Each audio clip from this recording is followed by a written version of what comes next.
Hey, hey, hey, everybody. Hey, hey, hey. Hi, morning stars. Like and share, like and share, like and share, like and share, like and share. It is, hey, y'all are popping up. It's great to be with you. It's great to be with you today.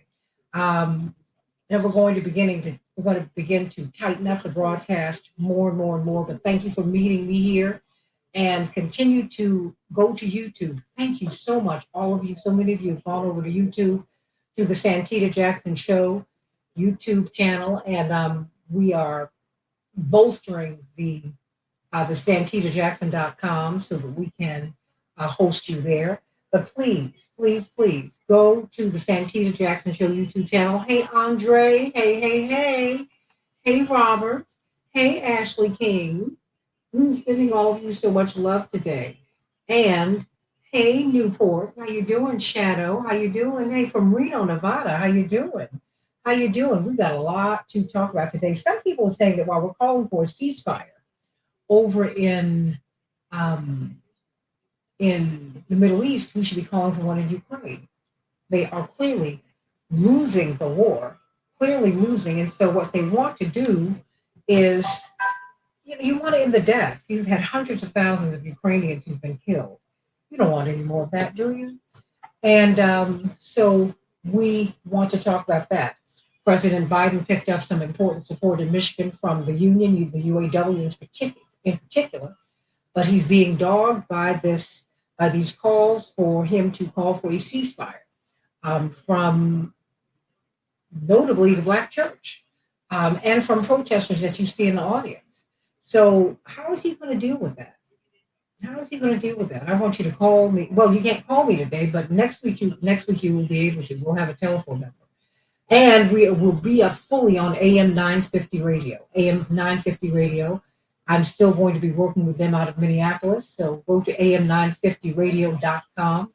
And I'm very, very excited about all of this. You know, I take all of these things as opportunities, everybody, opportunities to grow. Be not dismayed, whatever betide. God will take care of you. You don't know what God has for you around the corner. You really, really don't. And so when things hit you out of the blue, don't despair. If I can share that with you, I mean, several people have said to me, "You're taking this so well." I'm a grown woman and I've dealt with what did Gladys Knight saying? I've had my share of life's ups and downs, but fate's been kind. The downs have been few. I guess you could say I've been lucky, but it's all because of God. If anyone uh, should ever want to hear my life story, God is the best thing that's ever happened to me. And the things that have been removed from my life needed to be removed. The things that have been put into my life needed to be placed in my life. The things that God needed to replace in my life. All of these things. So let us not despair. Let us move forward. And I'm very, very excited. I'm going to be getting Pastor Tisha Dixon Williams up in a hot second just to see where she is so she can give us some good news today. Pastor Tisha Dixon Williams, you see, we're doing this in a very, very interesting way today, but God is good and we are still here. Still here. And I'm so glad that you are here with us today, my beloved sister. Beloved sister. So, you know what? We need some good news. Boy, oh boy, oh boy. No, but no, let me tell you something. Um, I want everyone to know this. I had a wonderful experience at WCPT. Had I not had been at WCPT, I wouldn't have been able to be with you. We wouldn't have been able to create this community called the Santita Jackson Morning Stars. And so while you are disappointed in WCPT and you have the right to register your disappointment and complain. For some people have speculated that, oh, Santita, your stance on Ukraine is going to get you in trouble. Your stance in Palestine is going to get you in trouble. But it seems increasingly that it's been being an independent Democrat. That has been a very real thing too. But as I shared with the station and with others, I can't disrespect my audience. My audience have needs that are unmet. They have questions that have not been answered. And you can see it reflected in the polling. I'm not your problem, I'm your solution. because you cannot keep that which needs to be exposed hidden. So everybody, please like and share, like and share, like and share. Even as you register your disappointment, please don't be mean spirited. Don't do that. Just say that you're disappointed, and if you choose to support the station, do that. If you don't, for your own reasons, you have the right to do what you want to do. A few people sent some rather caustic messages to someone who was filling in yesterday. I don't know if they were filling in or if they're taking over, but don't do that. Don't do that. Let us move forward together and let us move upward together. Sandy Hicks, how you doing from Detroit? Let us do that. Let us do everything in the right spirit, Pastor Tisha Dixon Williams, because the storms of life hit. My father told me when I went away to college, right? And he said to me, the only thing that my father requested of me when I went away to college, he didn't request that I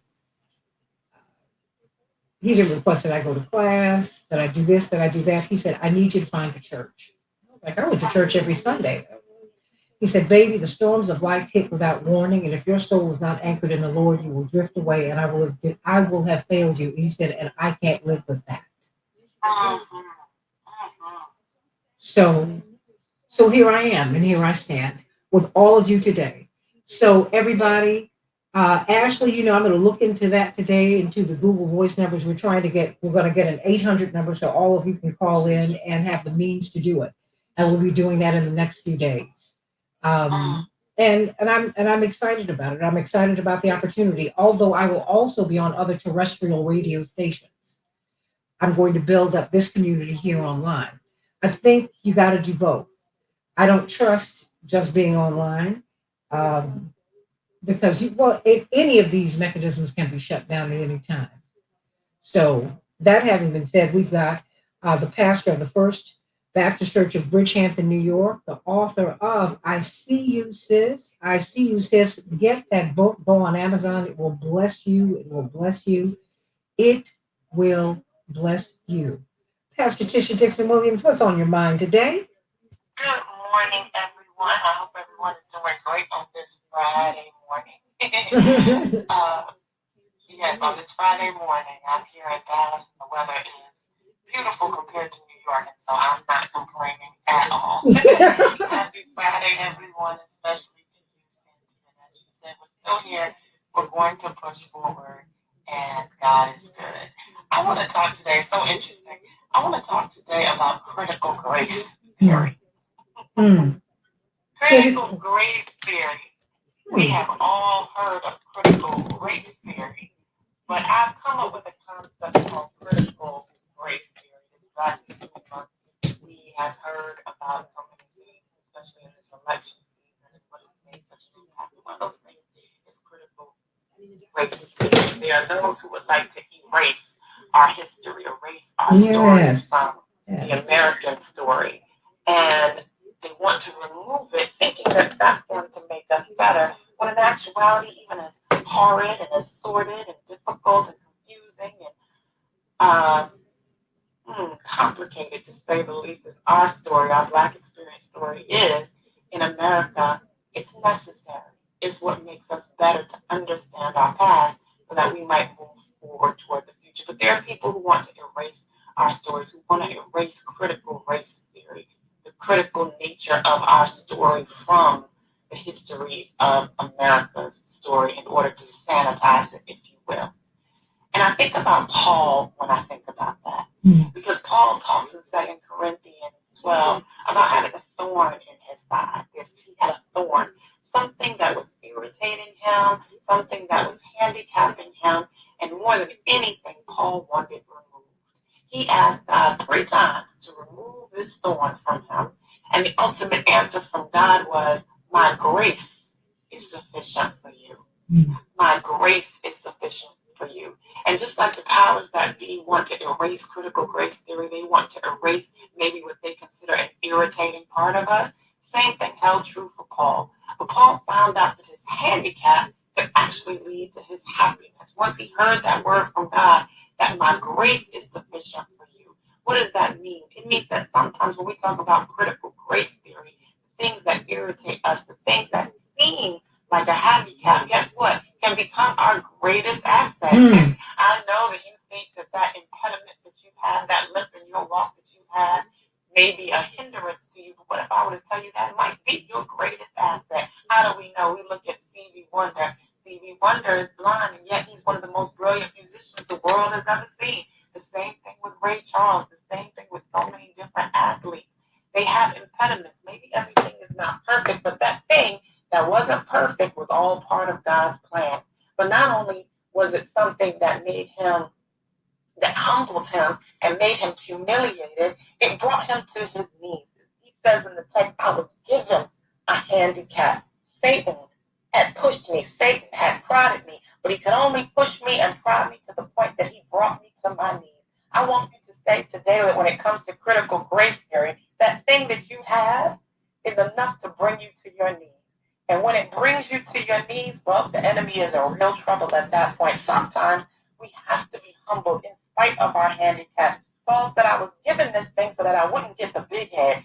Paul was given a thorn almost like a speed bump. You know what a speed bump is. It prevents us from going too fast down the street, that when we're speeding down the street, there's a little bump there to slow us down and to bring us back. I want somebody to know today that God has given you this not to hurt you, but to help you, not to humiliate you, but to humble you just a little bit so that you don't go too far off course and you remember who the grace, who the glory belongs to. And that leads to our happiness. Paul said, when I heard that voice from God saying, grace is sufficient, oh, he was happy about it. See, at some point you have to learn to live with the things maybe that are a shortcoming. You learn to live with some of your hangups.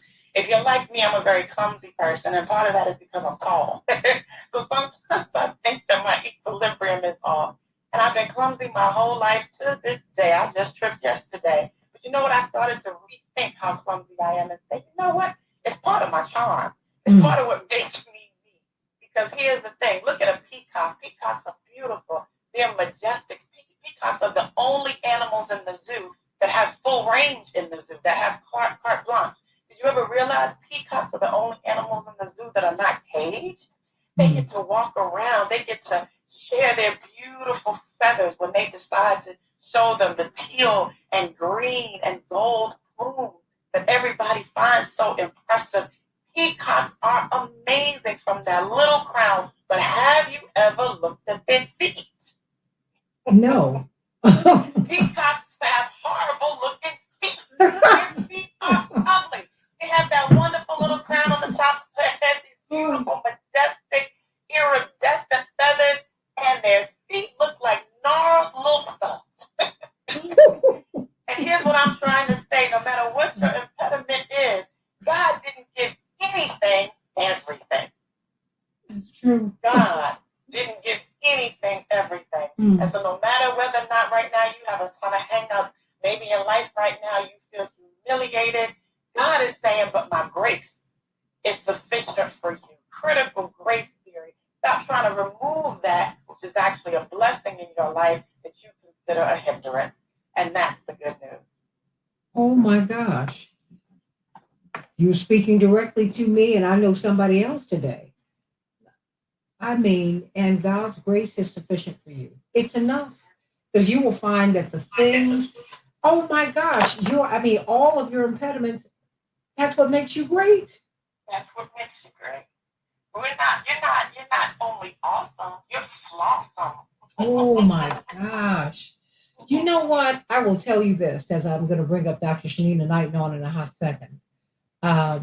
Hopefully.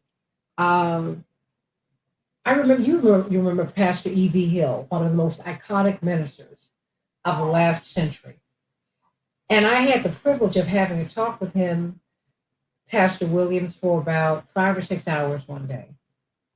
I'd seen him in church. He had preached the night before. And he said, baby, call me tomorrow morning. And he was in failing health. He said, I don't know if I can receive a visitor, but I certainly can take a phone call. And we ended up talking half the day. And he was concerned about my weight at the time because he was also a big man. And it got to a point where at the end of his life, he could barely stand. He said, baby, I don't want this for you. Don't want this for you. So I want you to pray and Whatever is standing in your way, whatever is having you hold on to this, pray about it. God's going to work it out. He said, and remember, he said, your magic and your millions will be in your weight loss. It will be in that testimony. And he wasn't speaking of millions in terms of monies. He was speaking in terms of what I'd be able to share with people. And so much of what I've been able to do comes out of having gone through that struggle. Having gotten on the plane when people don't want to sit next to you. That part of the struggle. Um, you know, Not having the fullest social life. Yeah, that part of the struggle. Having a pretty face, but you'll be best as my friend. That part of the struggle. All of that. And I thank God for every bit of it. Because what did they say? Albertina Walker, the queen of gospel music, said to my mother at a critical time in her life, she said, I'm happy. I thank God for your every hurt and your every happiness because they have all made you who you are. And I That want is exactly right. them ugly feet. Thank you. Nothing is wasted in God's economy. No, my gosh. Thank you. Thank you for that. But she's still graceful and gorgeous. So don't pay any attention to Pastor Tisha Dixon Williams. She's fly. She's all that. She's wearing a striped pantsuit in the pulpit other day, and she looked fabulous. So please, don't even. I love you, girl. I love you, love you, love you. And we'll talk for sure. absolutely. Oh, yeah, yeah, yeah, yeah. We will. We will. We're going to continue on. We're going to continue on. And for those of you who don't know, I was let go yesterday by WCPT. But we're going to continue on here. I am still on AM 950 radio in Minneapolis, St. Paul. I'm going to be out west and a few other terrestrial stations, but I'm going to build this online presence just so that you know. So everybody, please like and share and go to my YouTube channel. Hey, Daphne, it's okay. It's okay. Politics, there's the politics of staying on the air. Some people told me that my position on Ukraine would be untenable, that it would get me in trouble. Some people felt that my position with uh, on Palestine would get me in trouble. And some people said that my position on the Democrats, being an independent Democrat, calling them out, calling balls and strikes would get me in trouble. Well, it didn't get me in trouble, but it got me off of here, and that's okay. I'm still with you. Are we together? All right now. Everybody, please like and share, and go to the YouTube channel, my Santita Jackson Show YouTube channel. But you know what? It's really they're going to have CPT's going to have a great lineup. We're going to have continue to have great shows, and we're just going to keep it going. Now let me see because I'm kind of producing like this today. All right, I love you, Pastor Williams. I love you too. All right, God bless you. God bless Chaparral, you're on the air. Chaparral is becoming my producer today. you. Yes. Okay, Santita, I have all your guests up. I'm getting ready to merge the ball for you. You know You're what? ready to go. Hold on, but ask him to hold on a minute because I wanted to try and get Dr. Shanina Knighton if I can. Okay. If I can. If I can. I don't know if I can. But I'm gonna see if she's still available because we have boy, now that we don't have to do these breaks this way, you can get a little but I'm gonna have to be obedient to the breaks, everybody, because as I go back on the air full board next week. Was she available today? Uh, we'll see. If she is, great. But she might not be because she has a lot going on. But I promise you, we will have her on next week, and we'll have everybody else on next week. So, but you know what? Chaparral, who do you have for me today? Hold on. I'm going to merge them right now, Santita. We have Dr. Gibbs, we have Ari, we have Dwight, and Daryl Jones. All right, I love it. I love it. I love it. We got this tremendous lineup. How you doing, Dr. Gibbs and Dr. D and Attorney D? How you doing? Diana, how y'all doing? Like everybody got a handle. I gotta give give it to you. Oh my goodness. Everyone's calling for a ceasefire in the Middle East. And we've spoken so extensively about Ukraine, but no one is thinking to call for a ceasefire in Ukraine, where at least a 500,000 lives have been lost. The Ukrainians are saying that, look, we are losing the battle because we don't have enough munitions. We just don't have enough military support. And of course, Dwight McKee said that at the beginning that this was going to be problematic for them and that they were not going to win. Dr. Gibbs said, this is a bad idea. We can have peace initially. And of course, initially, Attorney Daryl Jones, every peace proposal that was offered, that was accepted by Russia and Ukraine was rejected by the United States, and the battle waged on. And here we are. Everybody like and share, like and share, like and share. Please, Joyce, if you can, go over to the Santita Jackson Show YouTube channel and please like and subscribe there. Like and subscribe there. We're going to have a greater online presence. Hey, Betty, I miss you, girl. And a greater online presence. And we are still on AM 950 radio. I will be back up with them fully next week. And wait a minute. Well, let me say hello to Dr. Shanina Knighton. Oh, it's live. It's live online. How you doing, Dr. Knighton? I'm doing pretty good. How are you? Girl, I'm sitting here with Dwight McKee and Dr. Gibbs and Attorney Daryl Jones. I was gonna bring you on, and then I couldn't get you, but then I said I'm calling her so late. But before we talk about Ukraine, and you heard about what happened with me and WCPT, but we are going forward, and I'm excited about it. And I wanted to know if you have you can talk about that, and if you have a word, because I'm managing stress. But I really don't feel, maybe it's me. I just don't, I feel like this is an opportunity, right? I just, I don't, I may, and I think that's the benefit of age too. Some people said, oh my gosh, this is so sad. I'm like, no, I actually feel like this is the thing for me to, if God didn't want me to have this, I wouldn't be here.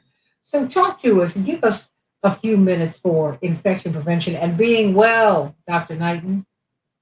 Got you. And so I will tell you that.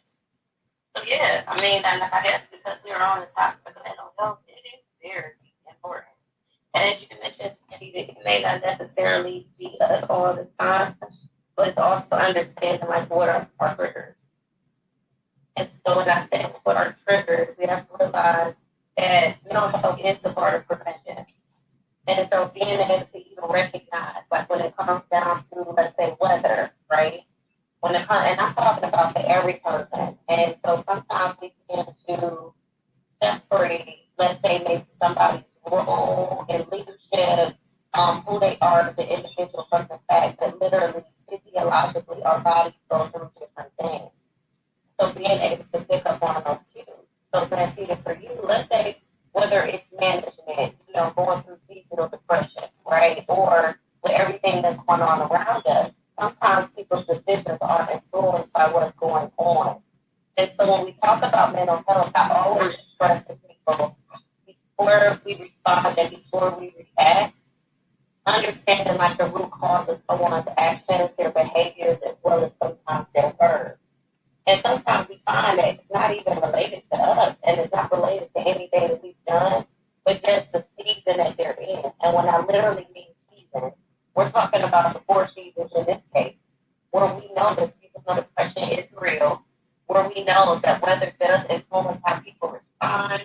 We know that, again, with everything going on, whether we're talking about Ukraine, whether we're talking about what's going on, between with Gaza, the whole Hamas situation, people feeling like individuals need to pick sides, the politics. There's a lot going on around us right now. And unfortunately, you got a lot of people that's watching money go overseas, but they can barely make their rent. Mm. They can barely get their food. And so when we are literally thinking about what are we going through just mental-wise, if we're stressed, it's being able to find other things to counteract that stress. So, for example, I know that I am stressed out because of my finances. I know my job is stressing me out. Doing activities and making sure, and I'm saying activities such as fitness, to make Oh, we're losing you. Ooh, Can you hear me now? now we can. Yes. But when you are stressed out and you work out, you can release those stress hormones that then cause your immune system to lower, which then can make you sick. When you are stressed out, instead of turning to the sweets and turning to the unhealthy food, it is the most important time where you should be focusing on a balanced diet and focus on things that can then boost your immune system as the stress that you are dealing with mentally is lowering it. Just how they say everything should be in balance and we have to start creating balance with ourselves, is being aware when things are out of whack. So let's say if you can't make it to the gym for 2 weeks. You might say, okay, I need to actually up. It's almost like a scale. Okay, I need to up even more healthier because I'm not at the gym normally. If I'm under a tremendous amount of stress this week, that means that I need to cut out the sugar. Because again, 75 grams of sugar can lower your immune system for 5 hours. So if you eat a pastry after pastry, or then you eat a sandwich after a pastry, and then if you drink coffee after the pastry, you're then putting yourself in a situation of where you're further at risk. And so these are all things to consider when we're dealing with stress. But I think the other piece of that is why I'm giving tips about personal is also making sure too that you check on your strong friends.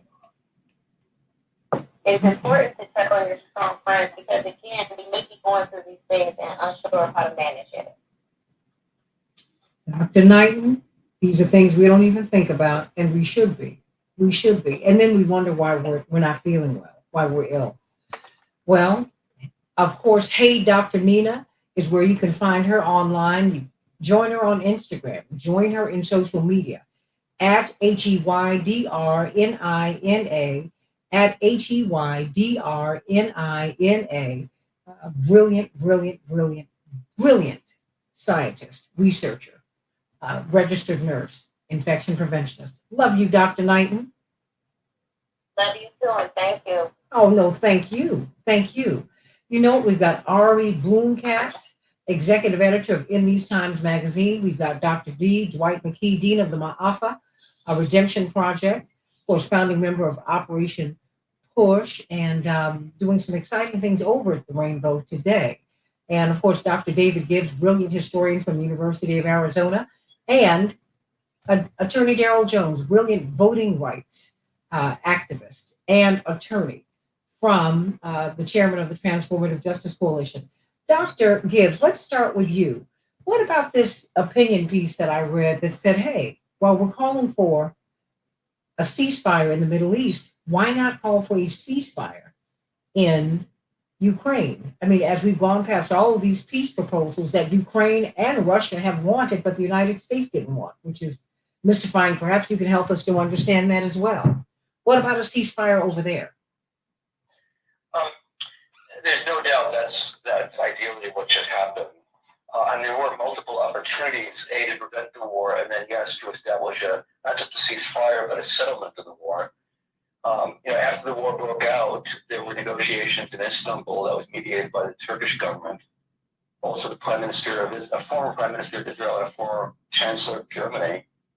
And it does appear, by all indications, that they were both sides were on the verge of a peace agreement that was quite reasonable. It was just the main feature was that Ukraine would agree not to join NATO and remain neutral as it had always been since independence, and that the eastern regions of Ukraine, the Donbass region, the Russian-speaking, would be given autonomy, as Ukraine had already promised to do previously. And then Russia would withdraw its forces, and that was the deal. And Zelensky was on board with that. And all the participants have said what caused this to collapse was that Britain and the United States pressured Ukraine not to agree to a peace deal, to instead continue the war, and the U.S. and Britain and the EU would back Ukraine for as long as it takes. That was the phrase, as long as it takes. And Ukraine agreed to this, and the war continued. That's an enormous tragedy. Even more enormous is that the war could have been prevented, when it was not prevented. And it does seem the United States wanted a war with Russia. they believed erroneously they could defeat Russia with sanctions. Russia has done very well economically, and the sanctions haven't. Don't seem to have hurt them one bit, actually. They've hurt Western Europe and they've hurt the United States, but not Russia. And so the problem you're having here is that the U.S. and Europe have been so committed to war and have really such a terrible record here. I mean, again, there's no justification for Russia's invasion. Russia should have not invaded despite all the provocations, but they did invade. And, it's a real tragedy. The United States and Europe have been following this policy and have been suppressing information that is damaging to their image and suppressing open discussion, which they've been doing. And the result is basically hundreds of thousands of people have died, and the war isn't ending either. And so, yes, what is needed now is a ceasefire. I think the problem is a political one. And the main problem is that the U.S. and Europe have sunk so much money and political capital into defeating Russia. They're simply reluctant to let go of the war just because of political embarrassment. It would raise the question of, why couldn't you have done this 2 years ago? And I think because of the political embarrassment and the feeling of that they would be essentially have lost the war in Russia, if Russia would have survived, that compels them to keep the war going, even though there's no route to victory. There's no scenario in which Russia loses this war. That's virtually an impossibility, I would say, and all the evidence supports that. And so I think the main consideration from their standpoint in the short term is the election. Whatever happens, they don't want anything to go wrong before the November election. They don't want, and not just the Democrats, but the U.S. political and foreign policy establishment. They're all behind Biden. They do not want Trump to win. For reasons that are both good and bad, I would say. There are certainly good reasons to oppose Trump, but also another one is they're afraid that Trump might do things like pull out of NATO. And so on that account, they want to make sure that the war continues and there are no embarrassments that would be involved in settling the war for the election. And so for at least 9 more months, we're going to see a continuation of loss of life in Ukraine that actually has exceeded what's gone on in Gaza so far. Mm-hmm. In terms of civilians, not as much. There have been fewer civilians killed, but in terms of combat deaths on civilians, it's significantly higher than Gaza. So this is a war that really deserves much more attention and much more, shall we say, adult discussion than it's been getting. Dwight McKee, what are your thoughts? Because at the beginning, you said that America was not going to win this. We see the complicity of Britain and America in particular, these two imperial powers. Make no mistake, the sun has not set on the British Empire. The center of the banking world is in the city of London. Still. So, talk to me. What do you make of this call for a ceasefire? And it seems that it's just being ignored, certainly by Americans, by America, our government. Well, I'd say, good morning, everybody. I had said from the first day one, that America would give Ukraine just enough of what they needed to lose. They couldn't win. I don't care what they would have given them. And uh, the real logical thing would have been, the wise thing would have been, the prudent thing would have been to just negotiate a peace.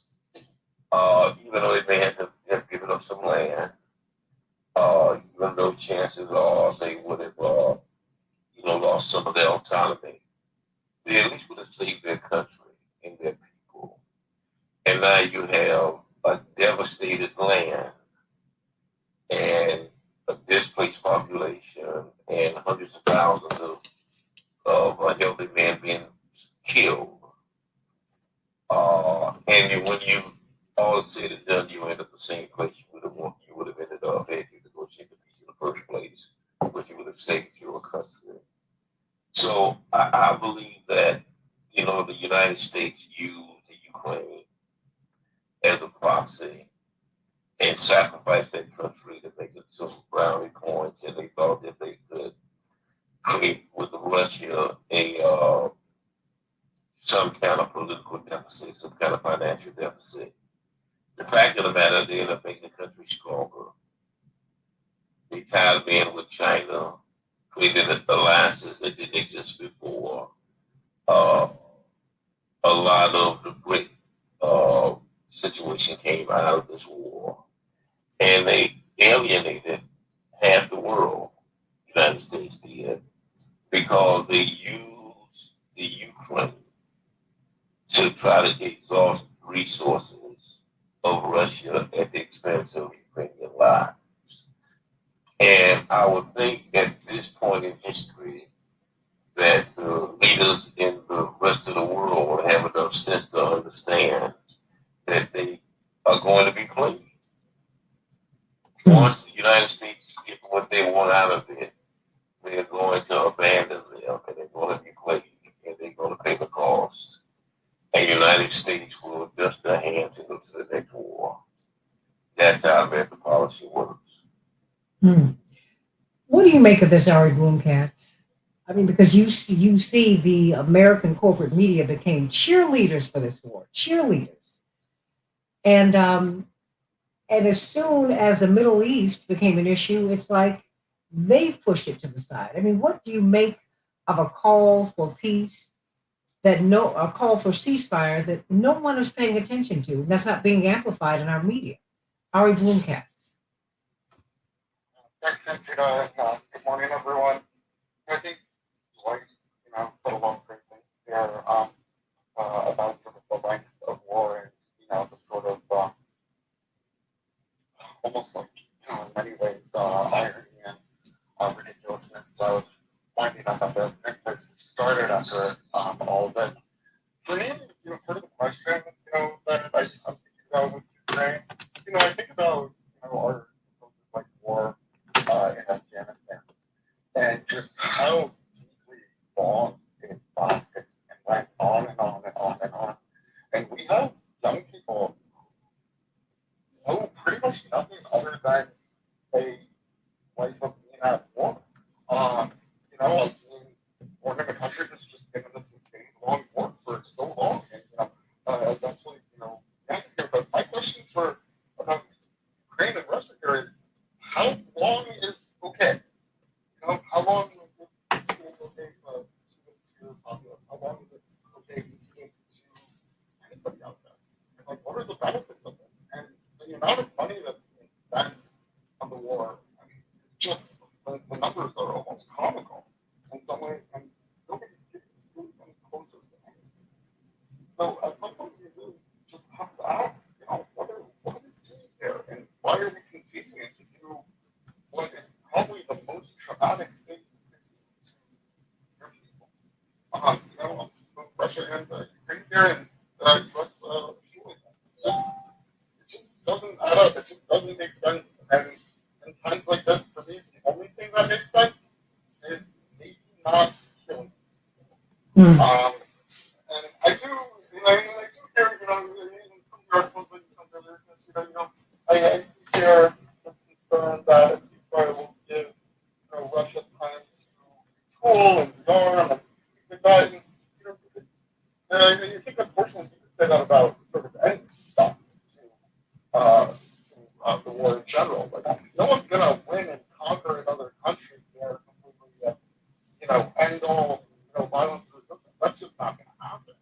So maybe we should just stop killing people. I don't know. That's a pretty radical idea these days, though. So I don't really want to suggest it out loud. No, but whenever because what you're doing, it's radical because you're taking money out of the pockets of the military industrial complex. I cannot help but think that this war has just been big business. It's cost a lot of people their lives, but I mean, before I go to you, Daryl, I mean, Dr. Gibbs, why did Britain and the US in particular, beyond the EU, Britain and the US have been driving this? Why have they pushed back? I mean, like they're driving what's happening in the Middle East. Why have they pushed? Why did they push back? I mean, Britain is at the center of a lot of mischief, but they just have great PR because you got a royal family, which is lovely and soap opera-ish and blah blah blah. But underneath that, you've got the city of London. I mean, they held the keys to all the money in the Western world, and I just get the sense that they drive a lot of mischief. Why would they not allow Ukraine to accept a peace, not a, but several peace deals? Why? I think the motives go back to the end of the Cold War and the feeling um, that there was in the establishment that on the one hand they were elated, of course, that they defeated our great enemy, the Soviet Union, and it was a remarkably low cost defeat from the standpoint of the United States and its allies, and including Britain. On the other hand, there was a sense of regret the Cold War was over, and this was openly stated. And officials repeatedly said again and again in the early 90s, I miss the Cold War. And the reason I miss the Cold War is there was no function for hundreds of American bases overseas. There was no function for fleets around the world. There was no good justification really for nuclear weapons, which had been predicated on the idea of the Soviet threat. And the Soviets had offered to get rid of all their nuclear weapons. As a matter of fact, the US would do so, but the US refused. There was no function really for the CIA and sort of the secret state, which were created entirely because of the Soviet threat, at least officially. And so there was no real justification for a lot of things that were hanging around from the Cold War. And some sentiment in the public, they wanted what was called the peace of the internet. And this enormous, powerful foreign policy establishment that was determined to avoid that, and essentially to look for new enemies. And if you look in the 1990s, there was a search for enemies. That's how I see it. They were looking for enemy after enemy, creating enemies that really weren't there before. Russia had not been an enemy state. Russia was almost a vassal of the United States in the 1990s, and the US just relentlessly provoked them. Completely, violated its agreement not to expand NATO, brazenly violated it. Um, and it did seem like there was a concerted effort to build up an enemy just because the United States felt it needed an enemy to justify its military expenditures and its overseas presence and its status as the world's unilateral power, and all the money that flowed from that to vested interests. And Britain's standpoint is, a former colonial power, the sun never sets in the British Empire and all that. That's all in the past. And without the United States, Britain would just be an ordinary country. It would have no special role in the world. But because it's America's closest ally, and sort of an instrument of American foreign policy, it gives Britain a certain status and a certain sense of feeling good about themselves that they wouldn't have otherwise. I don't think there's that much more to it in the case of Britain. It reminds them of their colonial past and their sense of national greatness as 100 years ago. That was 100 years ago. And so I think that, if you look at the early part of the war, France and Britain were very unenthusiastic about this.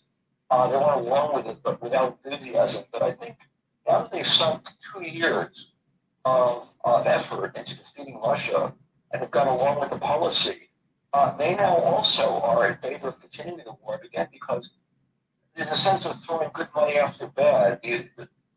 Not just Britain and the United States, but now the whole of NATO is so committed to this war they can't back down now, even though there's no route to victory, and even though the war inevitably will be won by Russia, they simply can't let go of it because the political cost is too high, it'd be too embarrassing to acknowledge that this was an enormous, disastrous error, which is what it is and what it was at the time. Dwight McKee, do you have a comment before I bring in Attorney Jones? I think you can kind of own it here, and then there is the nostalgia that the United States and the NATO countries operate in that goes all the way back to Bismarck. They just believe that they are the colonists that run the world. I mean, this notion of the British Empire and the sun up on the British Empire, Churchill mythology, they just operate in this sense of legality, and these royal families and what they used to represent back at the turn of the century and before then, they kind of stuck in the twilight zone in their thinking of how the world works. And so the world suffers, because of it. How do you break out of the twilight zone? How do you see yourself because in this modern world, England really is another country, Mm-hmm. and France really is another country, and Germany really is another country.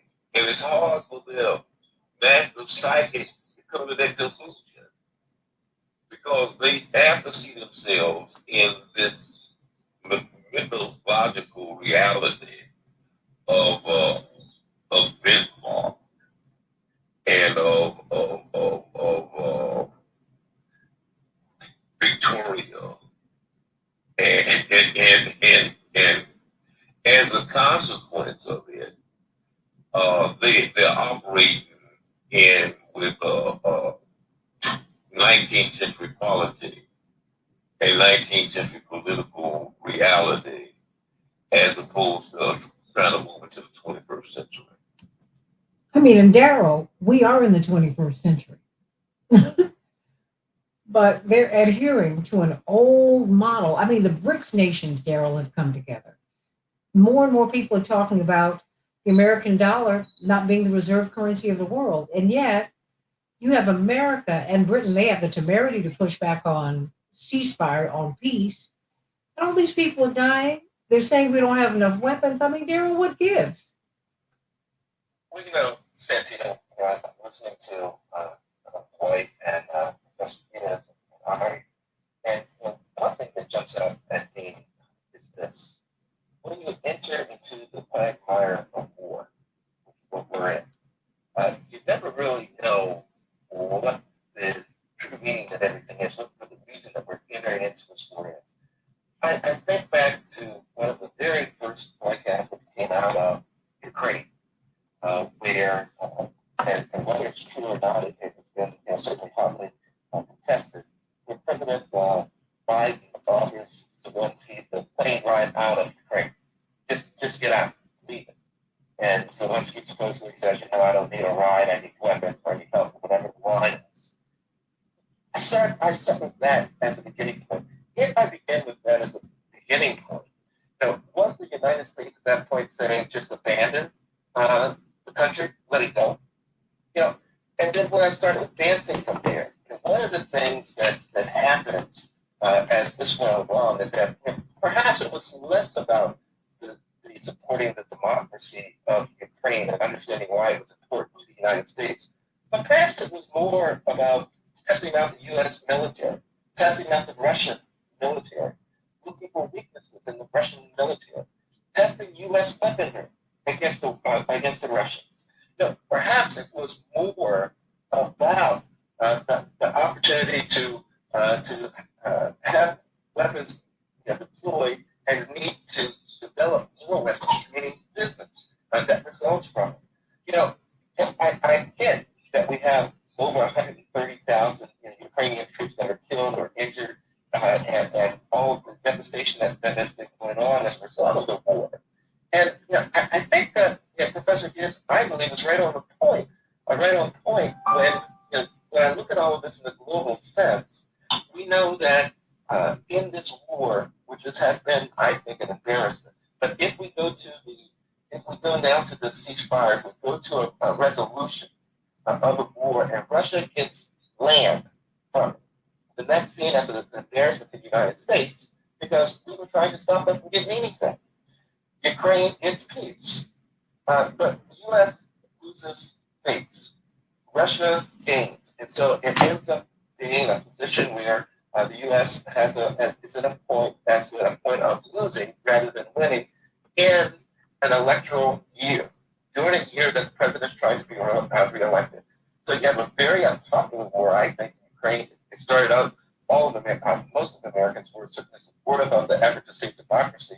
But now that it's dragged on, and now that we've seen these billions of dollars, of U.S. dollars, that are going abroad while people have been suffering at home, and we look at all these other factors that are laying in there, I think that at this point, if he negotiates a peace settlement, that it's a loss for President Biden. And he's going to have to explain that on the campaign trail. He avoided, was able to avoid all of the debates for primary on the topic, but he won't be able to avoid it in the general election if they negotiate this thing and Russia gains land, Ukraine gets its peace, and the U.S. versus space. That's what I see. Hmm. Everybody, what do you think about it? I want you to chime in here on the Santita Jackson Show YouTube channel and on Santita Jackson and Friends. What do you think about that? All of these billions of dollars that we could have used at home. And what, I mean, Ari, what did it get us? Well, I think you mentioned it a little bit before. It has not gotten us very much, except for a lot of sadness. But what it has gotten the defense contractors is quite a bit. Mm. And we are talking about huge contracts for Lockheed, for General Dynamics, for RTX. It's just the amount of money being spent and boosting these corporations' profits is almost unbelievable in so many ways. And it's obviously compounded by the situation in Palestine right now as well. And we're now looking at a potential expansion of that violence as well to other countries. We've already seen some of that expansion of violence right now. And so the big winners, like once again, in these situations are these weapons companies that are profiting off of the death of so many, that are profiting off of our tax dollars and off of working people. And this has been the story of the United States for pretty much ever. And the big winners are once again the hyper-capitalists who build off blood, who build off violence, and we continue lining their pockets with more and more money. Hmm. Dr. Gibbs, to wrap this up, what do you think is going to happen next with Ukraine? I mean, because now they are publicly saying, hey, we can't win without more weapons and you're not giving them to us. What's next? The terminal point for this is Russia wins. How soon it'll happen is very hard to say. It could happen in a matter of months. It could take a couple more years. It to some extent depends upon at what point does the air go out of the balloon, so to speak, in terms of Ukraine having a political and military collapse. That will come, but it's very hard to predict when that will come. What you will see, I think, gradually is simply the West not only running out of patience and money, but more importantly, weapons. It's been noted many times in the mainstream media that the United States and Europe combined simply cannot keep up with Russia's ability to produce artillery shells. And even if they have the money, they just don't have the ability to produce artillery shells as quickly as is needed. That's true of many weapon systems, anti-aircraft missiles, drones, etc. Russia's winning on all those fronts. And that's not reversible in any time frame. And so Russia's going to win just on that account alone. And so I think that, the phrase kicking the can down the road, I think that's what the foreign policy establishment seems determined to do.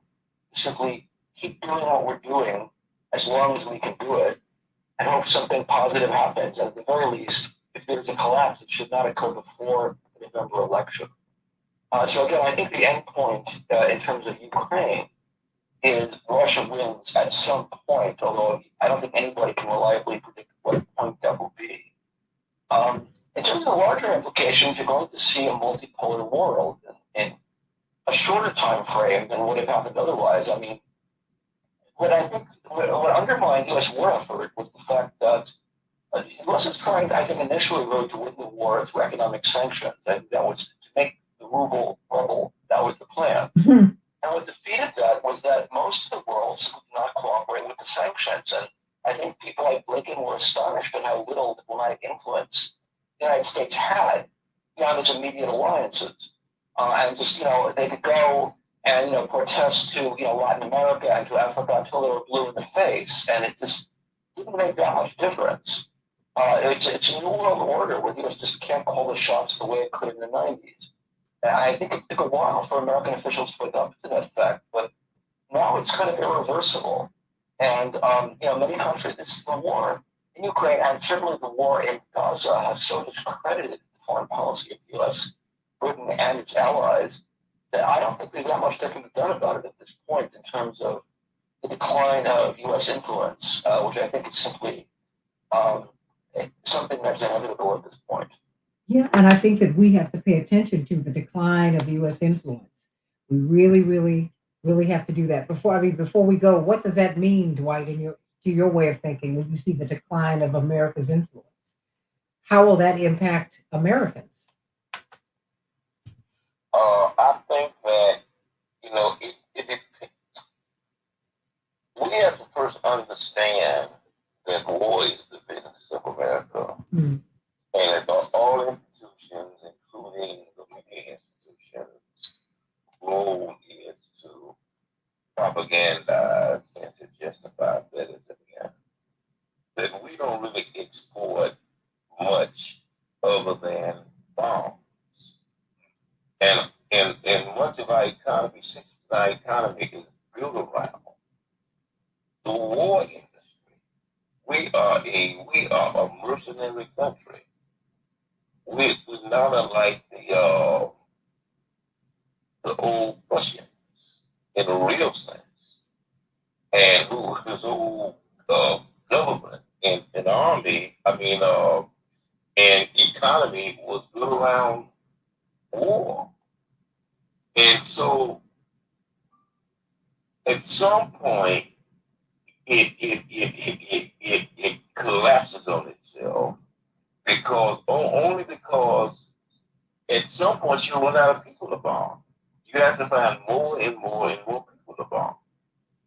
And at some point you just kind of run out of people to bomb. And so I think what it means for America is it depends upon how many victims and enemies that we can manufacture over what period of time, you know. Hmm. And I think at some point it's going to become an issue of attrition. We just kind of run out of enemies that we can manufacture. And how long that's going to take, I have no idea. But I think it's inevitable that that's going to happen. Cynthia, can I add something? Absolutely, yes. Yeah. When you talk about the respect that the U.S. is losing around the world, the next big surge that the U.S. is looking at in Ukraine is sending in cluster bombs. Mhm. Cluster bombs. This is something that actually violates international norms. UK and several other countries have outlawed it, the use of cluster bombs, because what that is that there are a bunch of little bombs within one big bomb that once they land, they don't necessarily explode immediately. They may resemble some types of toys. Does this sound familiar? Where children would pick them up and they would explode. Or that at a later time, they explode. This is what the U.S. is preparing to send off to Ukraine, these cluster bombs. You wonder, that's against the international norms. So when you talk about the image of the United States, the image of our country sending off something that violates international norms for this purpose of inflicting this harm, it's just incredible. It is a hit. It is a black eye, if you will, to the reputation of the country when you start using those types of weapons in this type of scenario. I don't know how you recover from. Well, It's a big hit. what they're doing is trying to flex power, and that is not where true power comes from. And America is not going to win. Dr. King tried to tell America that. Reverend Jesse Jackson has tried to tell America that. I mean, people have tried. I mean, John Brown, in his own way, said, look, America can be great when America is moral, when America is right. America can't do this. You can't just make your business killing people. That's not going to work. Well, everybody, let's pivot because, we are in the election cycle, and boy, oh boy, oh boy, do we have a lot to talk about here. Uh, it turns out that Joe Biden was in um, Joe Biden was in Michigan, which is where Mark Fancher is. I'm about to pull him up. And Mark Fancher, I'm about to bring you in with everybody else. Since you have been the host, we're going to put this on you. Oh my goodness. Everybody, welcome Mark Fancher to the phone. You're on with Ari Bloomcat's executive editor of In These Times magazine, and Attorney Darrell Jones, chairman of the Transformative Justice Coalition, historian from the University of Arizona. Dr. David Gibbs, and of course, Dr. D, Dwight McKee, brilliant social scientist from the Ma'afa Redemption Project, and of course, from Operation Push and Rainbow Push. Um, it turns out he collected a big endorsement up there, big endorsement with the UAW, but he is dogged by everybody on the panel, including you, Chaparral. And I just know Chaparral's got something to say about this, and so jump in. um, he continues to be dogged by these calls for a ceasefire. I don't know why he's being dogged. I don't know why we would call it being dogged by it, but talk to me. What happened up there?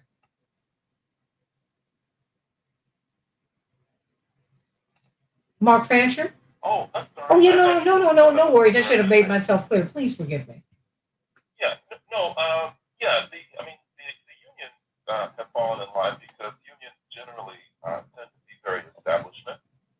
That's nothing surprising. There's nothing surprising about that. However, the Arab and Muslim population in Dearborn and its surrounding region have taken a step that I admire quite a bit, and that is that there is a line that they have drawn, and that they won't tolerate anyone crossing that line. And it should be a line that should be present for all of us just because of our shared humanity. But when they see all of the carnage, when they see the massacres, genocide, everything that's happening in Gaza, then they decide that no, it doesn't matter what happens in terms of the election.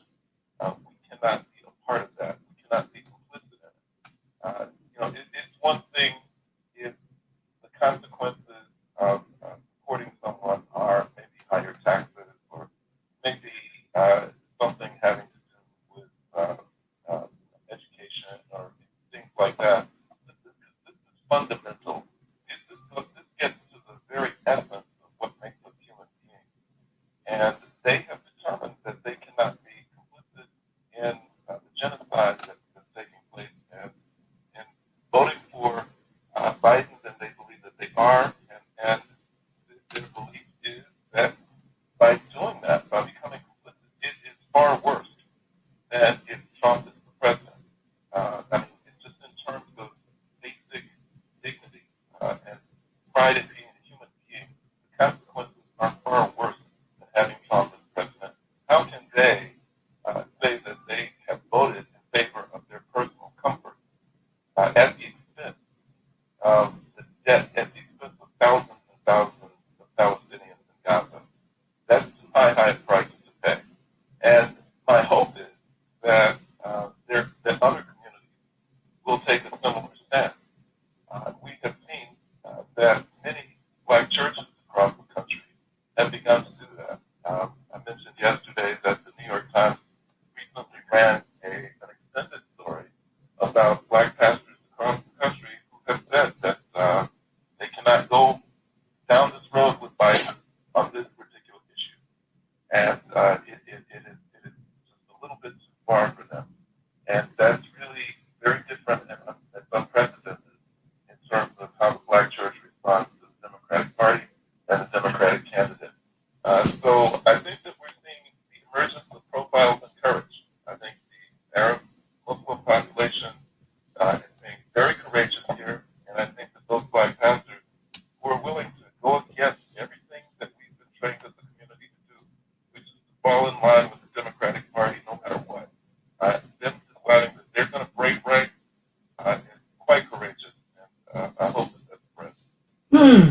I mean, what do you make of these calls, Dwight? I mean, he is being followed. He is being followed. And everywhere he goes, when he's in a black church, when he's in a union hall, when he's in a public space, he's getting a call for ceasefire. And he's not heeding the call yet. Well, one is I'm with Rob. I think it's a real exercise in courage and morality that there are people willing to follow him and draw a line in the And if you want our vote, I don't care how many jobs you can deliver. I don't care, how many promises you make, how much debt you forgive. That none of those match up to you lending yourself to wholesale genocide. We cannot co-sign on that, and you will not do that in our name. And so I think that it not only is going to pledge him, it's going to plague him. It's going to be the reason that he loses because these are essential states. And I don't care how many endorsements you get from the UAW that give the Arabs and the Muslim community in Michigan, Ohio, and the swing states if they turn on you. Then you can't win electoral college and you lose the election. And so I think, he miscalculated and he's going to pay a dear price for his miscalculation. You I know, also think he underestimated Netanyahu's commitment to genocide. I think he really didn't understand that he's dealing with a madman. And a madman who can't be controlled, can't be contained, at least by him. But I think that, there's some other political leaders in America that will have put their foot down and force the issue and force Netanyahu under the auspices of we'll take our money and we'll take our arms and you drive. I think it takes that kind of courage to put checks and balances on a guy like Netanyahu. I don't think Biden has that kind of courage. I mean, Ari, what do you make of this? I mean, how do you see this playing itself out? And well, how is it playing now? I mean, we don't have to go to September or past the convention.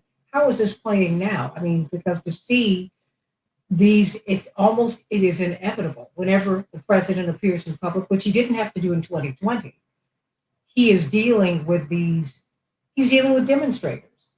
And he used to be able to, bless his heart, keep more of a straight face, but now you can see, and we're reading reports from the White House that this is a sore spot for him. Ari Bloomcats.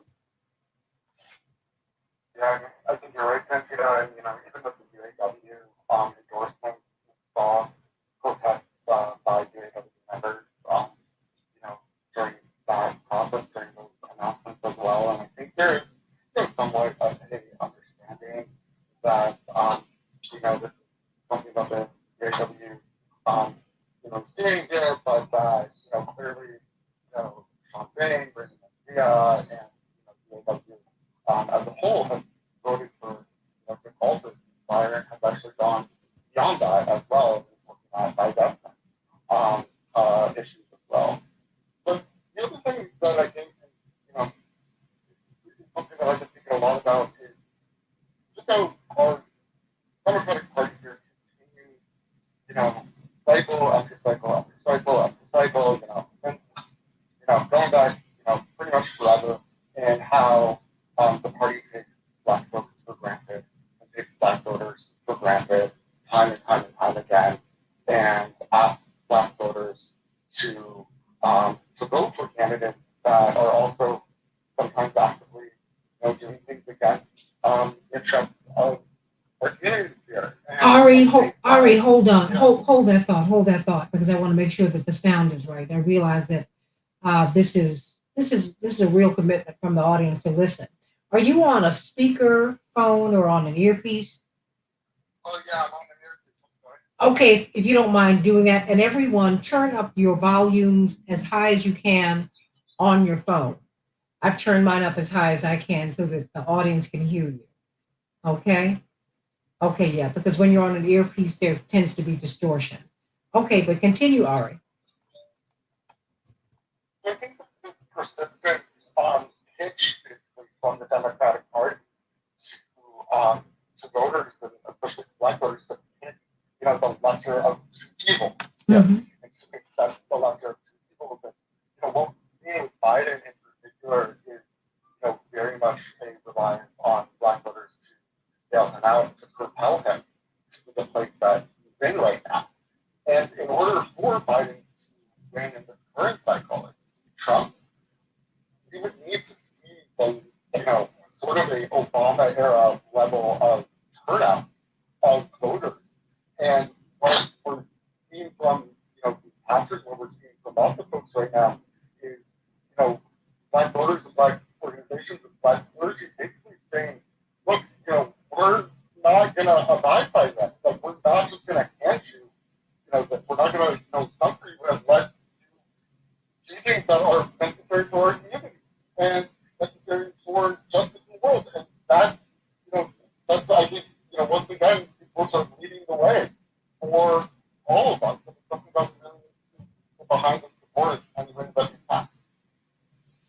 I mean, Mark, where do you see this going? I mean, you are in Michigan with this huge concentration of the Arab American community. Um, is Biden in trouble in Michigan? I don't know if he's in trouble in Michigan, but he's certainly in trouble with the Arab community. I think one thing that you have to understand about them, and this is just based on my own personal interactions with them and observations, is that many of them, particularly those who are more recent immigrants, really do have a belief in the American dream. Mm-hmm. I think in many other communities, the Black community, Latino communities, and others, there's a certain level of cynicism and skepticism about it. We've been knocked around quite a lot, and so we're not so ready to believe in that. But that's not necessarily always true in these communities. And when they find that government is not responsive in the way that they believe that it should be, then there's a real feeling of betrayal that cuts very deep. And I don't see them compromising on this at all. I think that this is something that is going to continue throughout the entire election cycle. I don't see them deciding that, oh, well, maybe we can accept a little bit of genocide. It's a fundamental matter of principle and morality for them. And I just don't see anything other than what we are observing right now. Dr. Gibbs, I've received a fair amount of criticism for saying just that and for saying, hey, I'm not the Democrats' problem. I'm trying to offer you solutions. And if you think that you can't speak to blacks about the migrant crisis, which you've got to do, if you can't talk about justice and policing, which you've got to do, the wealth gap, which you've got to do, if you can't speak to indigenous people about their land rights, which you've got to do, and the disparity in wealth, you've got to do, women and the wealth gap, you've got to do this. And when you look at this particular issue, I've gotten pushback. I've been told I'm not a good Democrat, literally, and that, you need to be afraid of Donald Trump. I am so tired of hearing that. I mean, Dwight, you and I have talked about this. Like, we survived slavery. You can't fight me with a guy. We can survive him too. What are you all talking about? And you've got to give me deliverables. I'm wondering. It seems like the Arab community, the Arab American community, is not going to move, Dr. Gibbs. Like Mark said, a little bit of genocide is a whole lot of genocide. Well, I think, let me say, I think that, when you told me yesterday that, you're no longer on OCPT, right off the bat, one of the things I thought of was that you were critical of the Democratic Party by people, including myself, who expressed criticism of the Democratic Party. And there does seem to be a certain sense right now in liberal circles that they don't like dissent. They just do not like dissent. They do not like debate. And there's a tendency to really want to retaliate against people who violate that norm. And so that's just the world we're in right now. It's not healthy. It's really counterproductive. And it's not working. It's clearly not working with the Arab community. And it's an excellent chance it's going to cost Biden the state of Michigan. I think even if, in the very unlikely event, he would finally impose a ceasefire on Israel, I think it may very well be too late with the Arab and Muslim community. that they've Mm. seen what has been done already in Gaza with full American backing, American money, and American arms. And so it could be too late. And so, um, and it's not just the Arab and Muslim community. As you've noted, basically, there's growing dissatisfaction among people of color, including African Americans, with the Democrats. That doesn't mean they're going to vote or should vote for the Republicans, but I think third parties are seeing a real surge here. And no, I don't think they're going to win. But the sense of you must vote for the Democrats no matter what, I think that sense of things is diminishing. And I don't know if it's gone yet, but it's certainly diminishing. And And no, but I yeah, can stay right there for a minute because I think that it is diminishing, and I think that that's something we can't go past. Not that you were about to do that, but I want to kind of stay on that point for a minute because I was trying to explain to people who were saying that I was not sufficiently Democrat enough.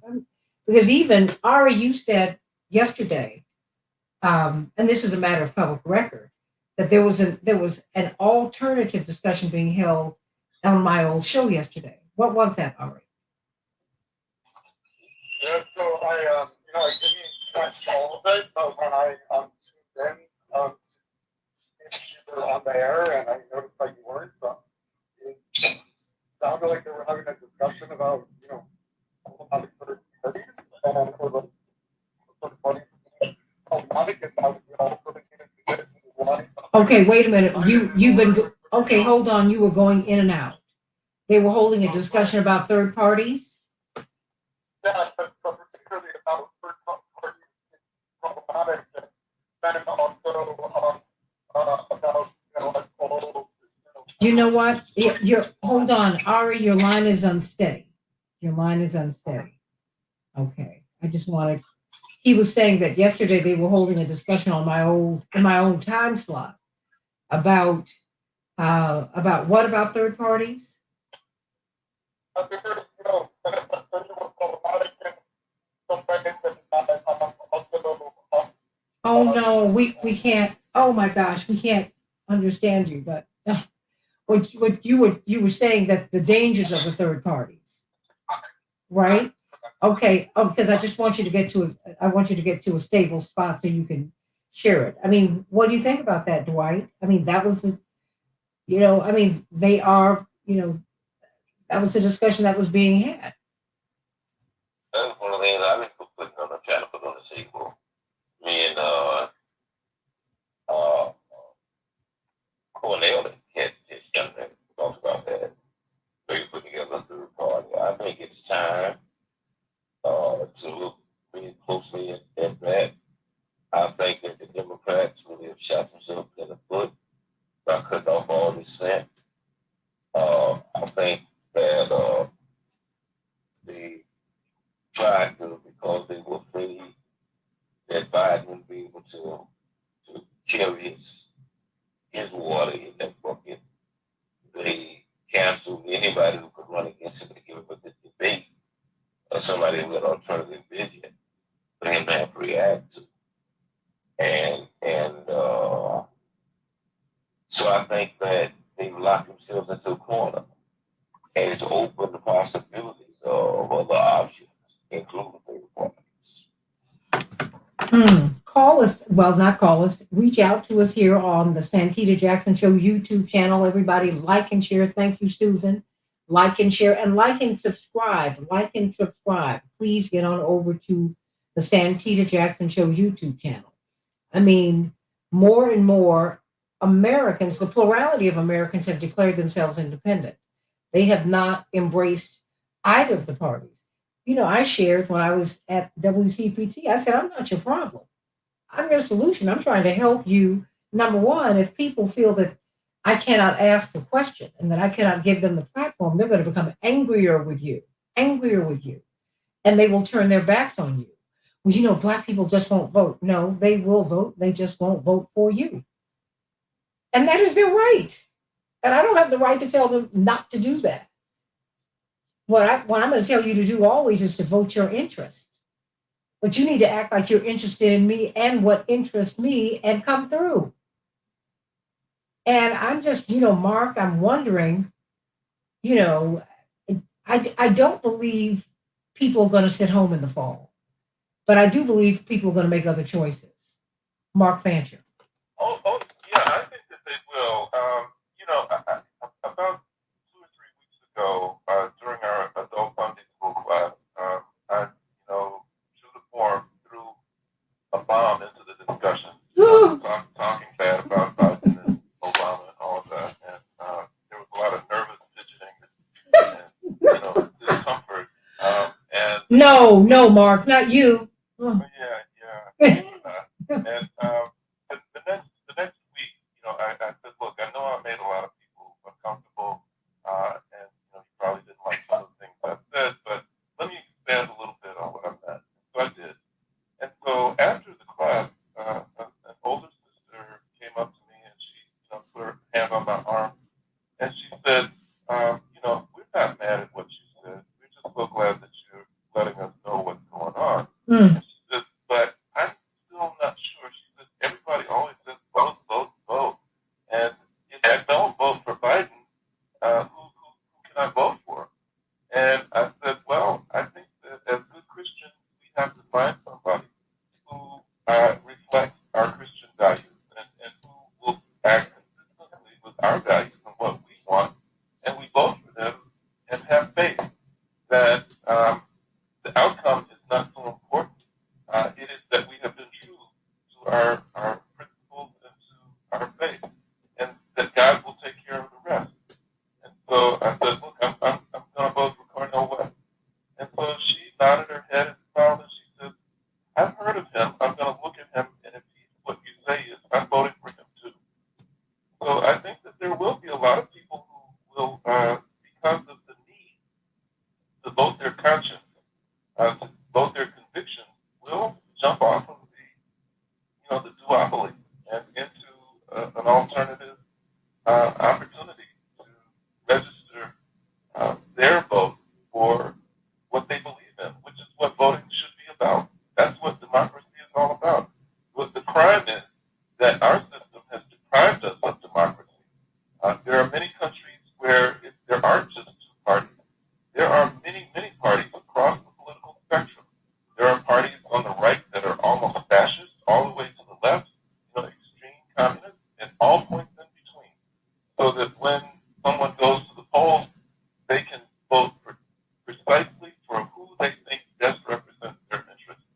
And that is what the oligarchy has never wanted for us to have in this country. What are you seeing as you get out and work with people on the vote, Attorney Daryl Jones? I mean, Thanks, Santita.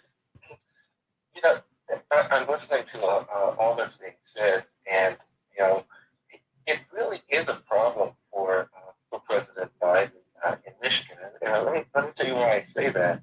Is that we know that in Michigan, it's like 5% of the population is Arab American, and his window of victory from 2020 was only 3%.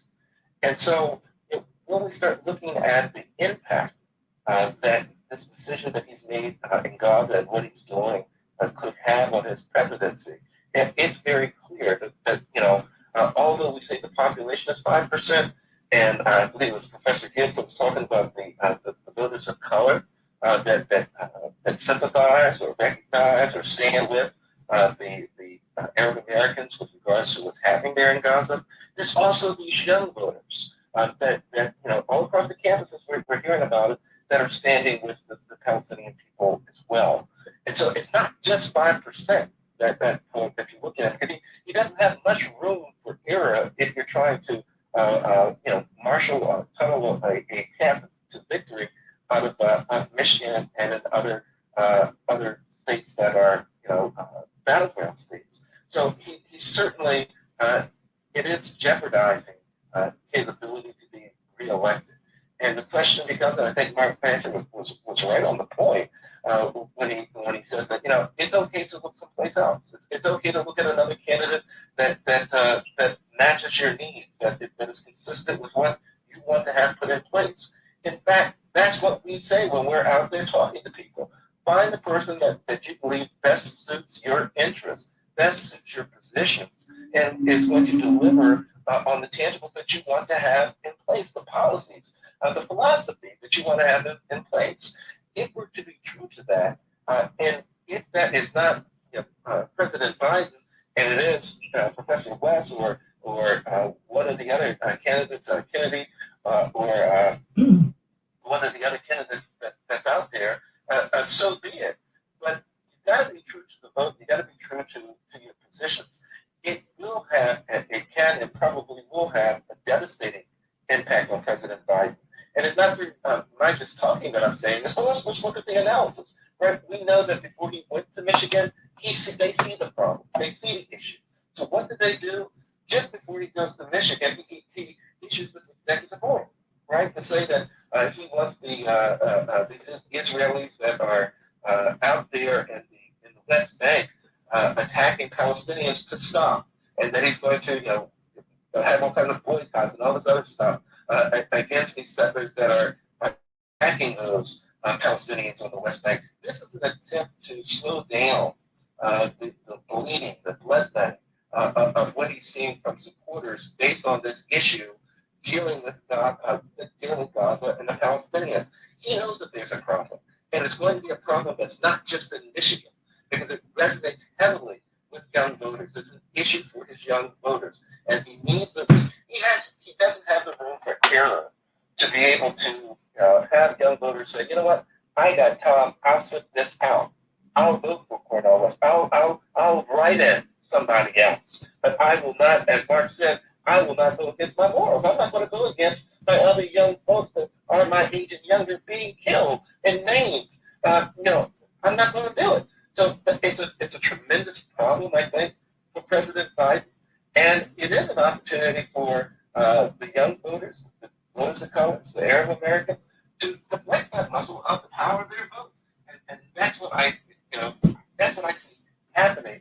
I don't know how President Biden at this point stems that bleeding, but the executive order might be the first step, but it can't be the last step. He's got a lot of work to do to regain that trust and to regain that vote.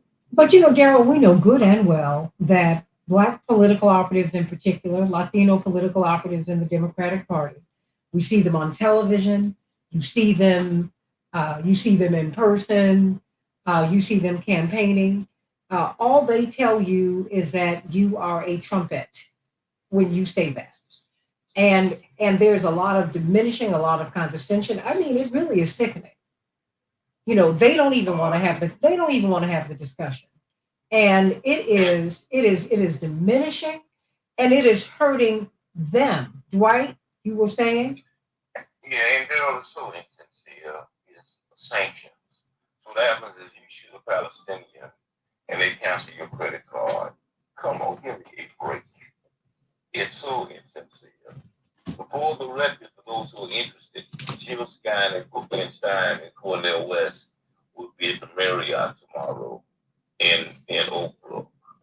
And Cornell is paying their father Vegas shift at 10 o'clock on Sunday for those who are interested.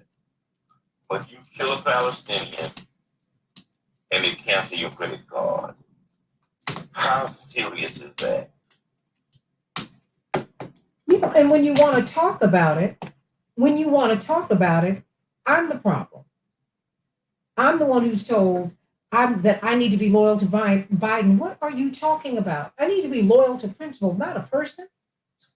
And I'm supposed to push someone who works for me to do what I want him to do for me. He's not doing that.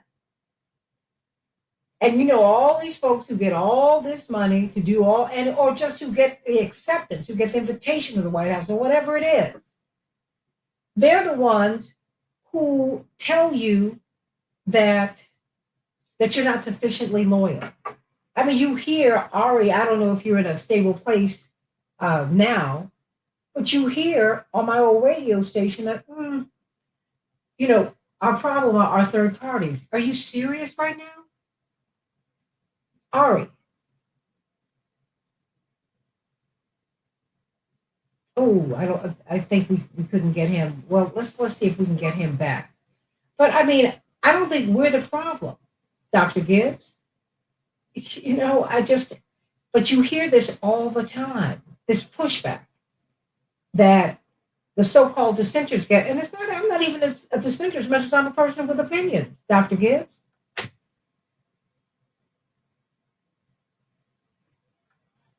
Or Dwight, is anyone there?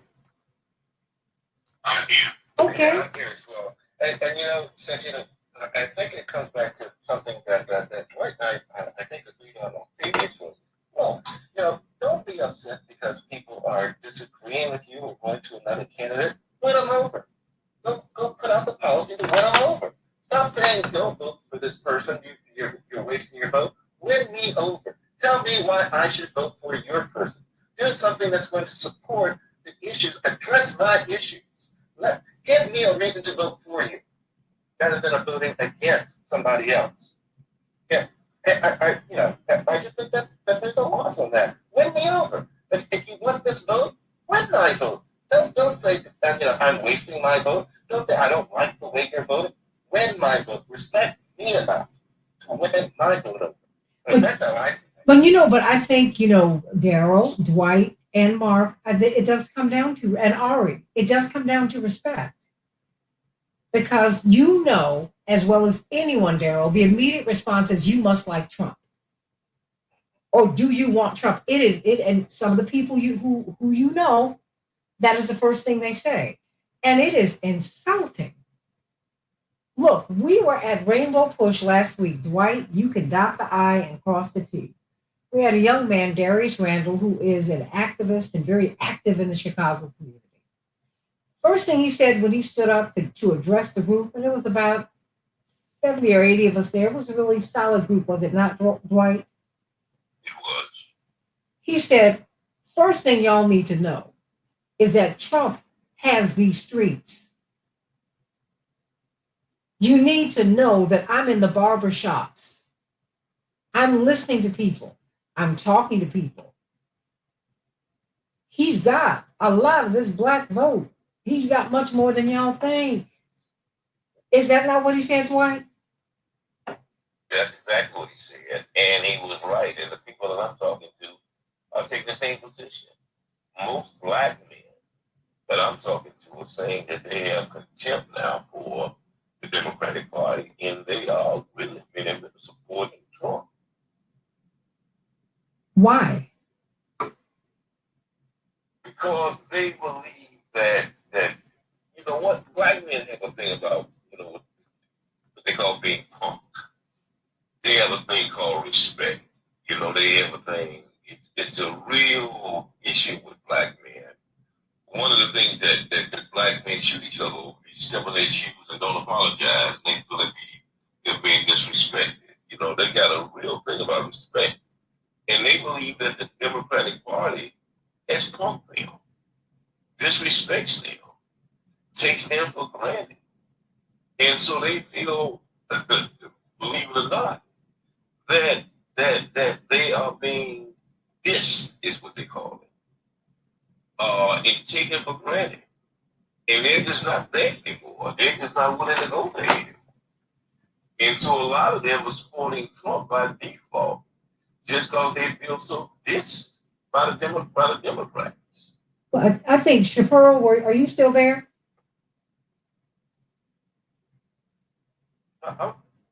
Okay, no, Mark. Okay, well, Mark, and then you, Shapiro.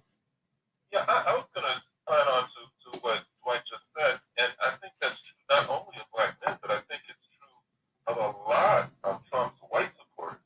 I think that many of them who perceive themselves as being in deep trouble and who believe that the Democratic establishment and other, as they call them, woke people, are responsible for their pain, are voting not for Trump, but against Biden. And they are fully aware of what type of person Trump is. But they just feel like I'm going down. There's no hope for me. And if I'm going to go down, then I'm going to take these people who are responsible for my pain down with me. And I think that's real. But one other thing I was going to add, and that is I think we can't lose sight of the fact that Biden is a smart politician.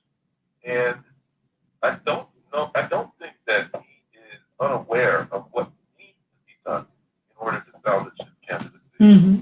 But I do think that he is also aware of the fact that he doesn't have the leeway or the authority or the capacity to change direction because those who control him have set his agenda, and he's really bound by it. There's really nothing that he can do. Chaparral, you were jumping in? Yes, Santita. I mean, for me, as a voter, there are certain things that Biden has not done and has not fulfilled in the commitment. That's the justice and policing. That's the Civil Rights Act renewal. And we know that he can put these executive orders in, and he has refused to do so. So that tells me you don't give a damn about what I need, but then you want to sit up here and ask for my vote when these things that I'm asking you for not only help me, but they help you and they help your party. So you're not invested. So why do you want me to invest in you and you don't want to invest in yourself? No, I'm not giving you my vote. I'm in a blue state.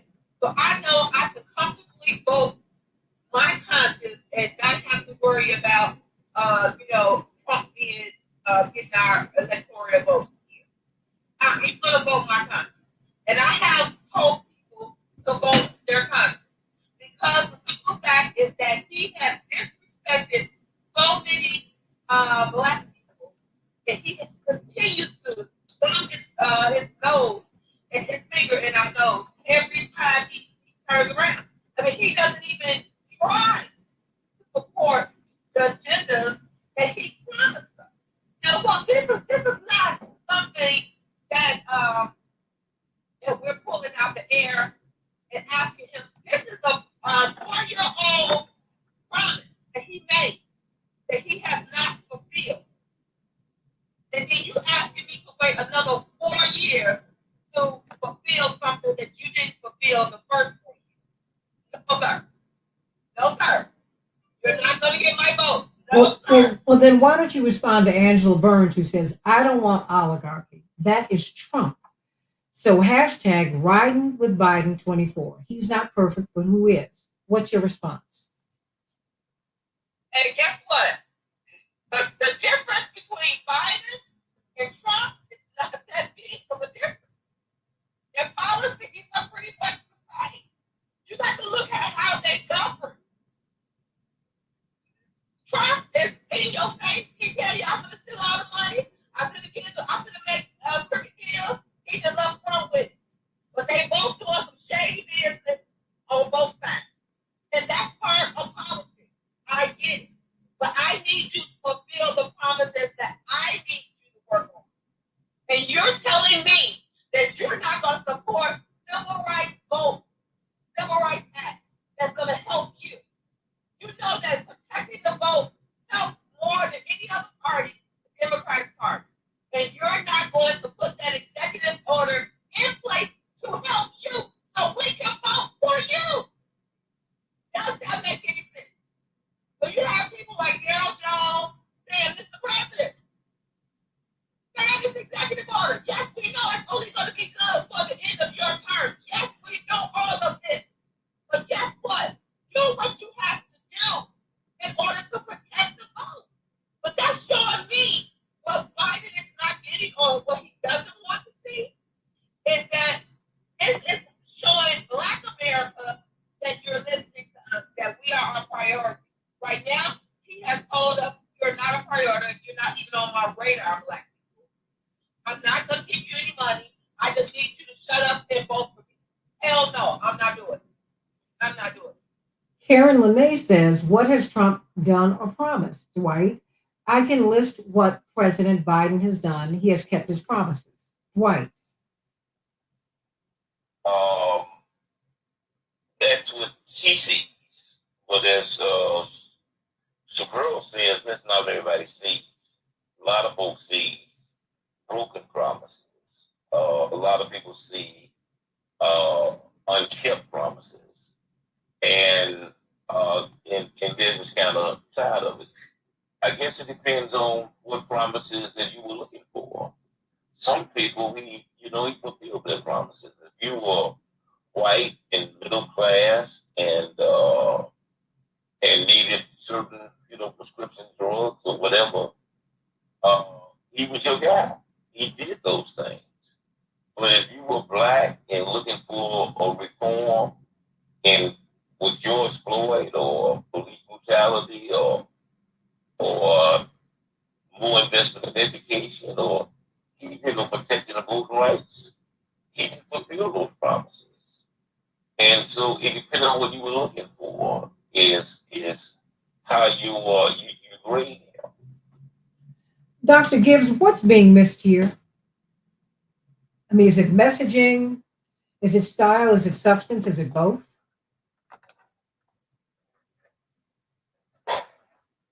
Is Dr. Gibbs still there? Dr. Gibbs is gone. Okay. Dr. Gibbs? He's gone. Cynthia. Oh, That's okay. why. All right. Well, Mark, I mean, what's being missed here? Is it the message? I mean, No, I think there's a great deal of confusion. And number one, Trump is not part of an oligarchy. He's standing outside of it. The oligarchy is really a private group of individuals and corporations and families that we never see who really dominate everything. But beyond that, I think that we really have to be blunt about what's happening in terms of the fear of Trump. The people who are afraid of Trump tend to be white and privileged. hmm. For them, No. I need you to say that one more time, and I need you to explain that.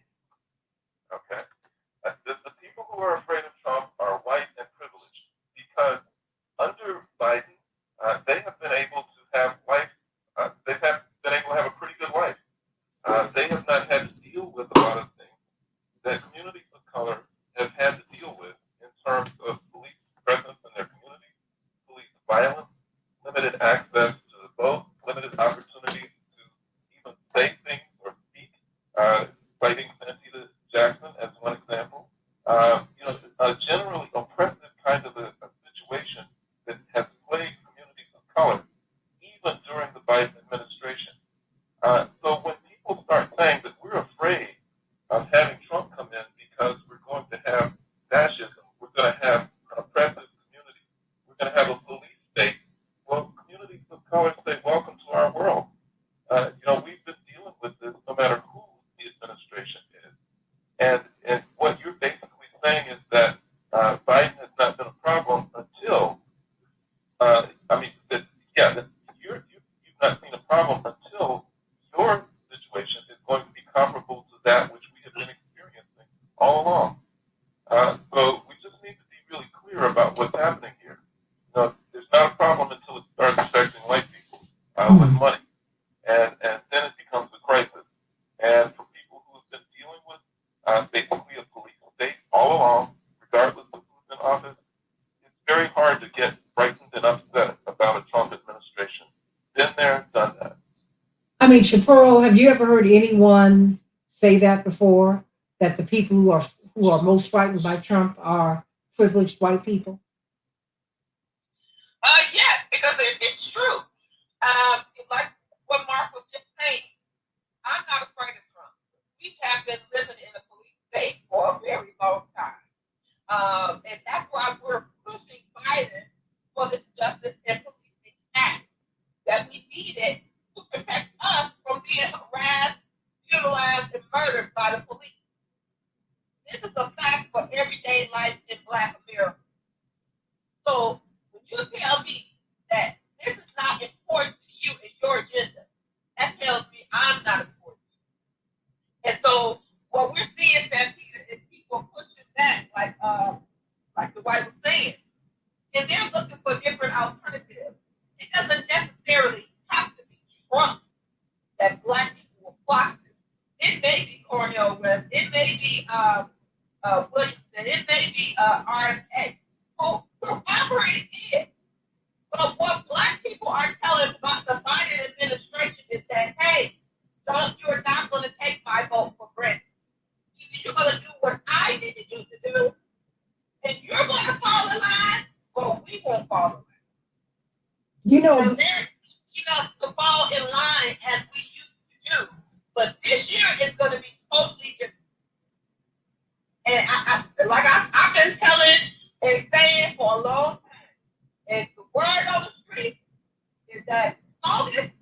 It's going down. It's going down. It is going down at the Democratic convention. What do you mean?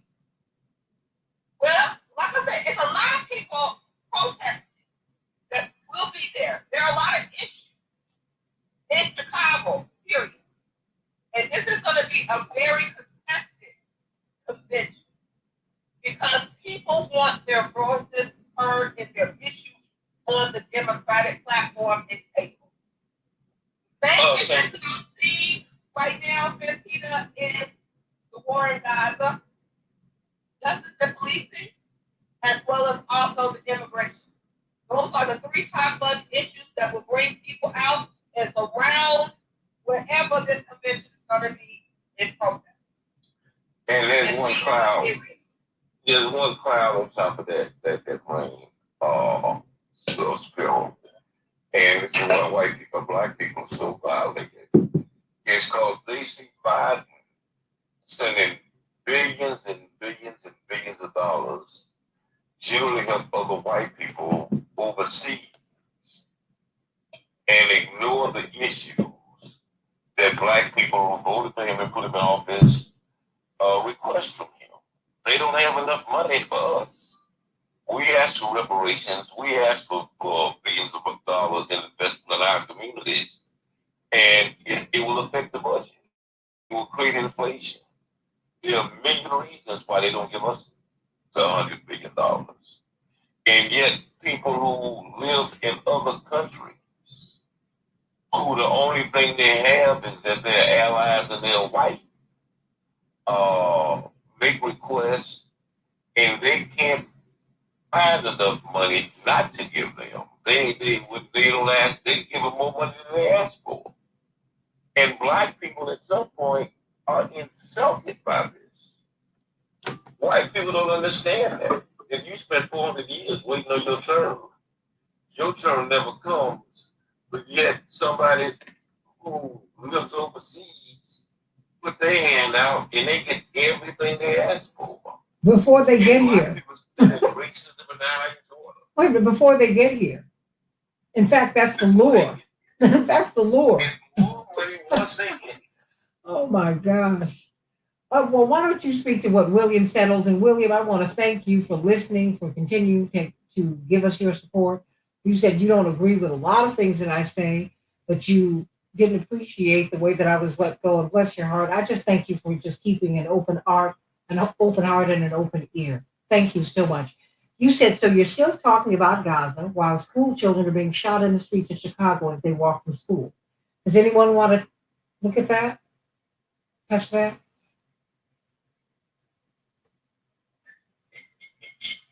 If nobody else wants to touch it, I'll touch it. It's yeah. And so, but part of the reason that they're getting shot is because of lack of opportunity. And a lot of reasons that they have lack of opportunity was the investment of resources in the inner city. And that's why I say it plays into the notion that other people in other countries who are white are more important than black people over here who are citizens. Do you know that much of the money, a lot of the money that goes to Ukraine goes to pay the social service workers Mm-hmm. and the teachers? We pay the teacher's salary in the Ukraine. We pay the firemen in the Ukraine. We pay for the government workers in Ukraine. We pay their salaries. And yet our kids can't get a job in the unions. And so that they, because they have so few options, end up to make money and to make a living, selling dope or joining gangs or doing counterproductive things. When some of them could be turned around if there was just an investment and giving them options in terms of opportunities. Mm. Tracy Smith said, and thank you for listening, Tracy, even though the show gets on your nerves. You said, I'm so done with this show.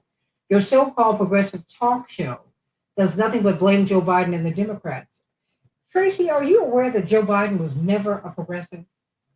Are you aware that he was always a right wing Democrat? Are you aware that he is the one who jammed Anita Hill? Are you aware that he was the one who ushered Clarence Thomas through? Are you aware that less than 2 weeks after Rodney King was beaten half to death? I mean, our reaction to the Rodney King near killing, and it killed him 20 years later, was akin to that of what happened with George Floyd. 2 weeks after, we were horrified by his beating that was caught by George Halliday, may he rest in peace, because he was testing out his new camera. 2 weeks, less than 2 weeks after that, he did not support Rodney King. He presented a police officer's Bill of Rights on the floor of the U.S. Senate. He has been unabashedly right wing. So again, you come from me and you don't look at his record.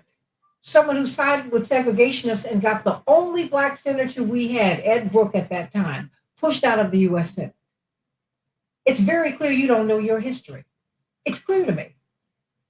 And I cannot wait until we have a phone line so you can call in and talk to me one-on-one, because I would love to do that. But you've made him a progressive? No, he's not. Now, do I appreciate what he's been able to do while he's been here? And he's governed the way he had to govern. And see, I don't go into people's hearts and whatnot when it comes to governing, because it is what it is. And when you get elected to office, you have to represent the people who did not support you. I understand that too.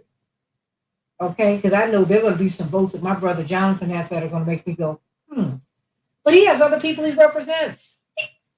I get it. But if you're going to charge me with that, and you want to refashion this man into a progressive who has stood for you when he has never done that, when he stood against you and busing, when he called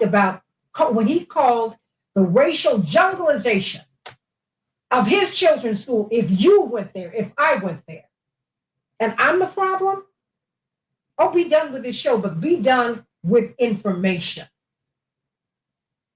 with the right information. I'm not your problem. His record is your problem. And his record is what helped to bring us Trump. And all of these right-wing attacks on everything that our people have fought for. I'm the progressive. He's never been progressive. The biggest progressive who has run over the past 40 years, maybe in the last century, was Jesse Jackson. He spent his whole campaign telling you not to vote for him. And why? Because he was too left-wing. And it is not personal for me. My father ran 40 years ago. I'm over that. Not only that, he was not supposed to be president. I know what presidents do. My father never would have signed on to that. He never would have survived it, and I was not willing to sacrifice him for that. No, we come from the King movement. He did just what he needed to do. But don't you dare call Biden a progressive. Don't you dare. You better get clear on your history. You need to get clear on his record. Don't you dare. Be through with this show. I hear you. I hope that you're not. I hope that you will continue to open your ear and your heart, because you said this more than once. But I want you to be clear on history. Anyone have a comment? Hello? I think that you're right on point, Santita. The thing is that everybody thinks that if you criticize Joe Biden, that means that you're supporting Trump. I can't stand Trump. Let me let you know this is clear. However, I can't stand Biden either because of their public policy and the things that they stand for. And so a criticism against Biden is not a automatic support for Trump. It's telling you in the audience, in the voting constituents, to look at their policies that they're proposing and to vote your interest. It's as simple as that. And if Biden wants your vote, make him vote for it. I mean, why y'all think I'm going to give me y'all vote away for free? I don't understand. Because you fear Trump? I survived. We have millions of people, all right? And they like, look, we survived. Ain't mad with us. He don't go after the White House anyway. He don't talk about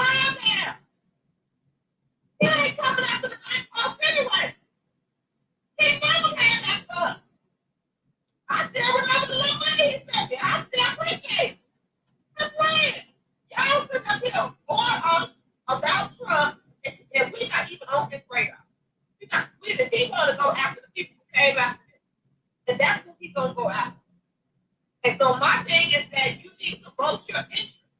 Stop being fearful. God is not giving you a spirit of fear. I'm going to vote my conscience, and I'm going to feel good about my vote. You know why? Because I had to bury a child in 2016. Okay? And somebody told me that my son's death is not a thing.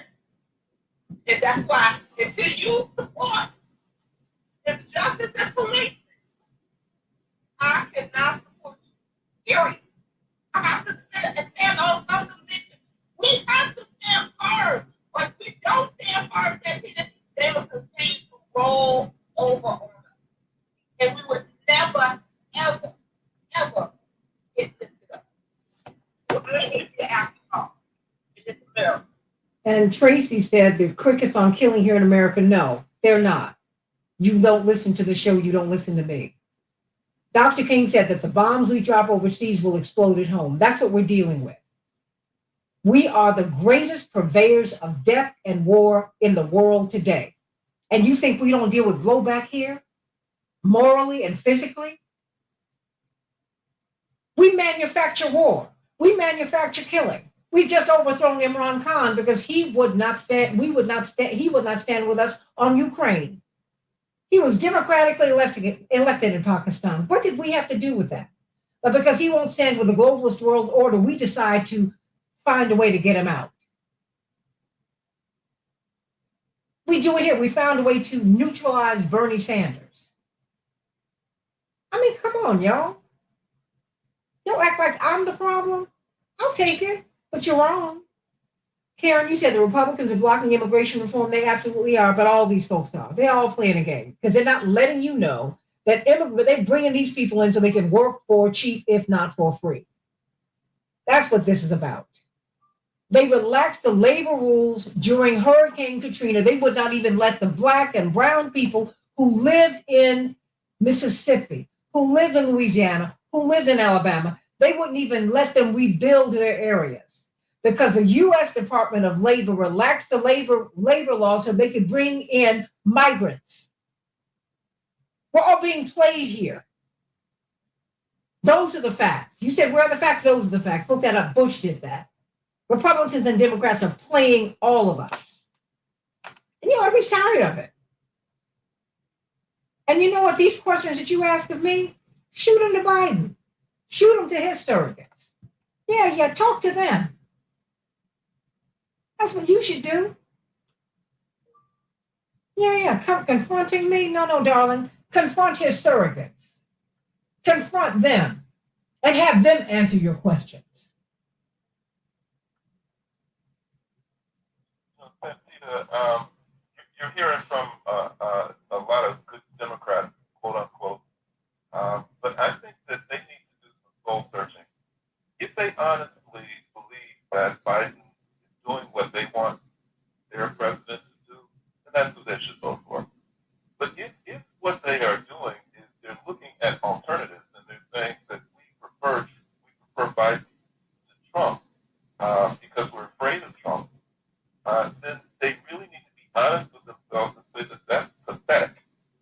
That you are placed in a position where the way that you make decisions, the most important decision about who's going to govern you and how, based on fear and based on the lesser of two alternatives. The intelligent person, the responsible person, is not content with that situation. That is undemocratic. That is fundamentally unjust. And the honest person, the person with integrity, is not content with that. They don't just sit back and say, oh, well, that's the way it is. What they do is they engage themselves in trying to fundamentally change the system that puts them in that position.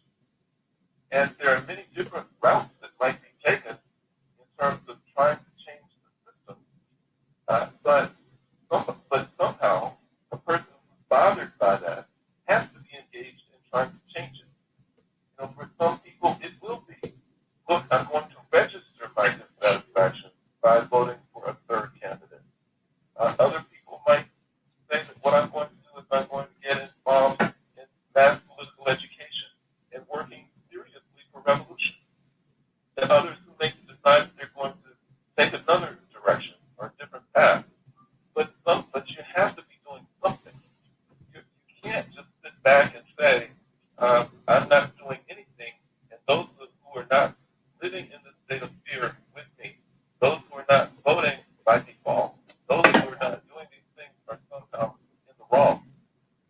criticizing them for being principled and courageous.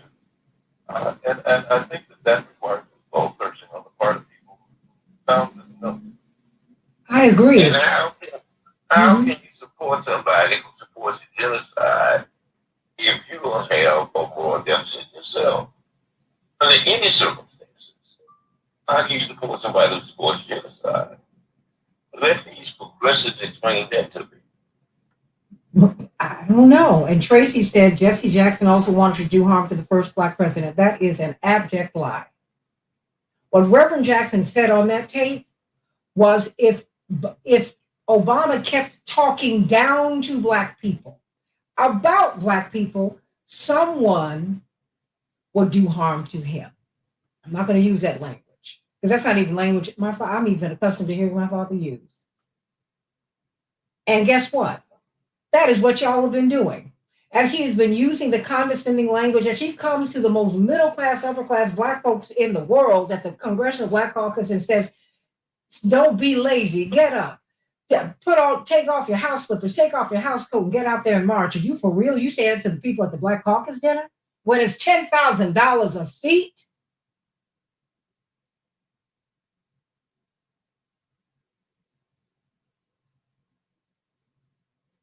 This is someone who we lost 40,000 students at HBCUs on his watch.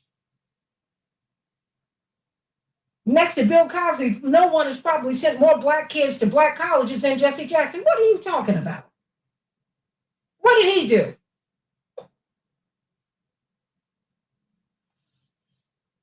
No. Y'all need to stop playing these games. And some of you all are trolling. I don't think that you are.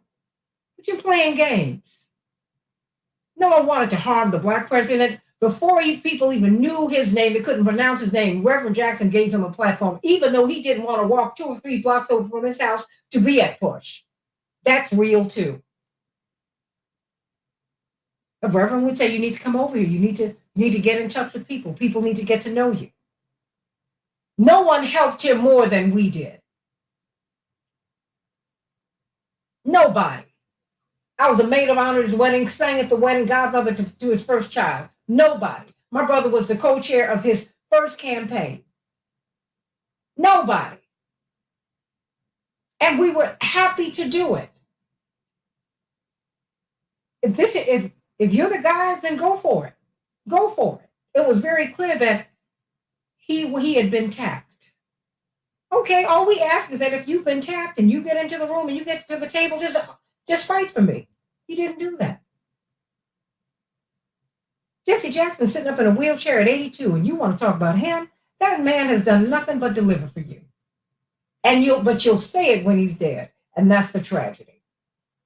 But while this guy's alive, and you cannot call him to stay in your neighborhood as they're opening the Obama Center, is that not what's happening? Are they not moving black people wholesale out of their neighborhood to white? Absolutely. You couldn't get it. It's the University of Chicago that's running it anyway. And it's a plan for gentrification for expansion in the University of Chicago. But you know, something we deal with people, and I'm learning how to be more sensitive, who really don't know because they really don't study. They just know what they hear on the TV. And you can't be knowledgeable listening to people who you hear on television. That's operating, is giving you information based on somebody else's interest and not yours. Well, no, that's true. Tracy, you say you're in your mid-40s, you know the history. Well, more than knowing the history, I lived it. So I try to communicate it to you. I was in the room when the history was being made. So I'm not giving you what was written. I'm giving you, because I was there when they were writing about it. I'm trying to let you know what happened and how this works and how the sausage is made. You ain't going to be president unless you get vetted. That's the way this thing works. And on and on and on it goes. It's a very controlled system. Maybe what's frightening about Trump is that he got in there and he just ain't cooperating. I don't know what it is, but there's something going on. I'd like to know what it is. But more than that, I'd like for Americans to win. The average rent in America is $2,000 a month. You cannot afford that. The undergraduate tuition at the University of Chicago is $100,000 a year. Base.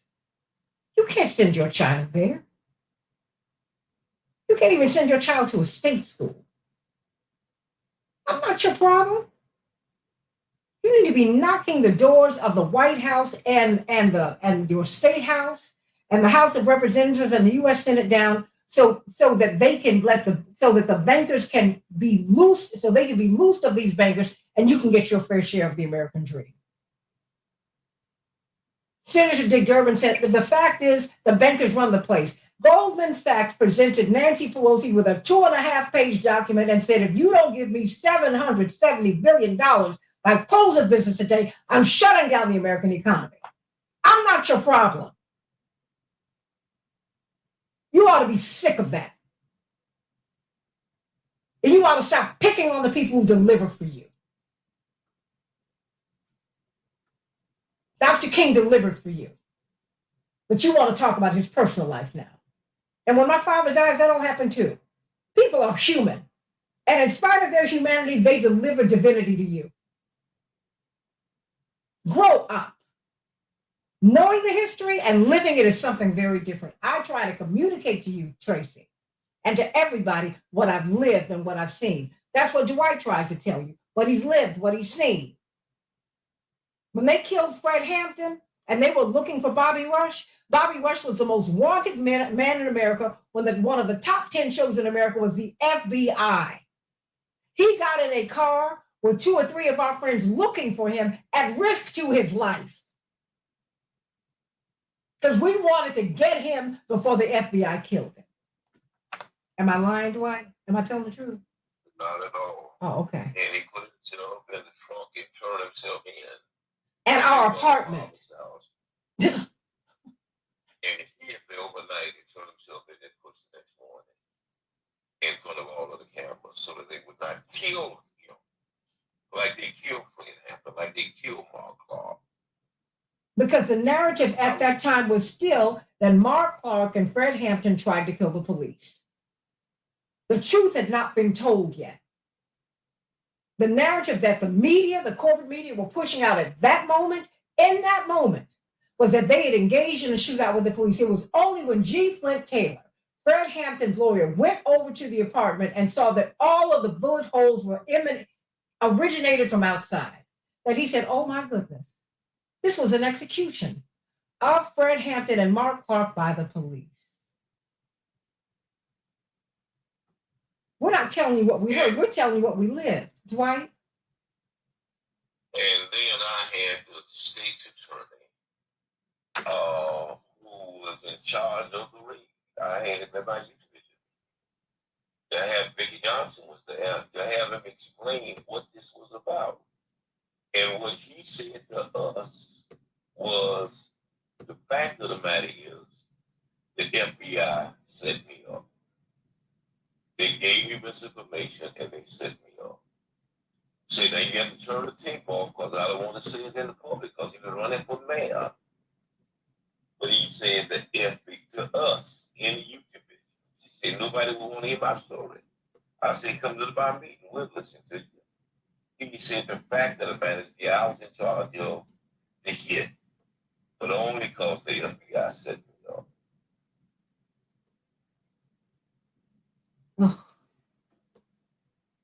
We're just telling you what we've lived and what we've seen. And you said, once again, it is people in Congress that write the bills, not the president, honey.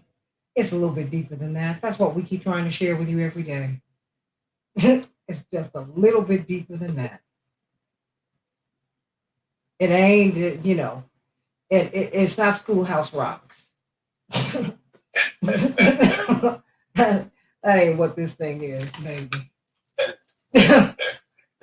No. A bill is just a bill on Capitol Hill. No, sugar. It's a little deeper than that, baby. And I just try to share that with you so you can begin to know what the deal is. It ain't what you think it is. Boom. Baby Bubba, it ain't what you think it is. I'm gonna get some closing thoughts from everybody. I am enjoying having a little bit of freedom here.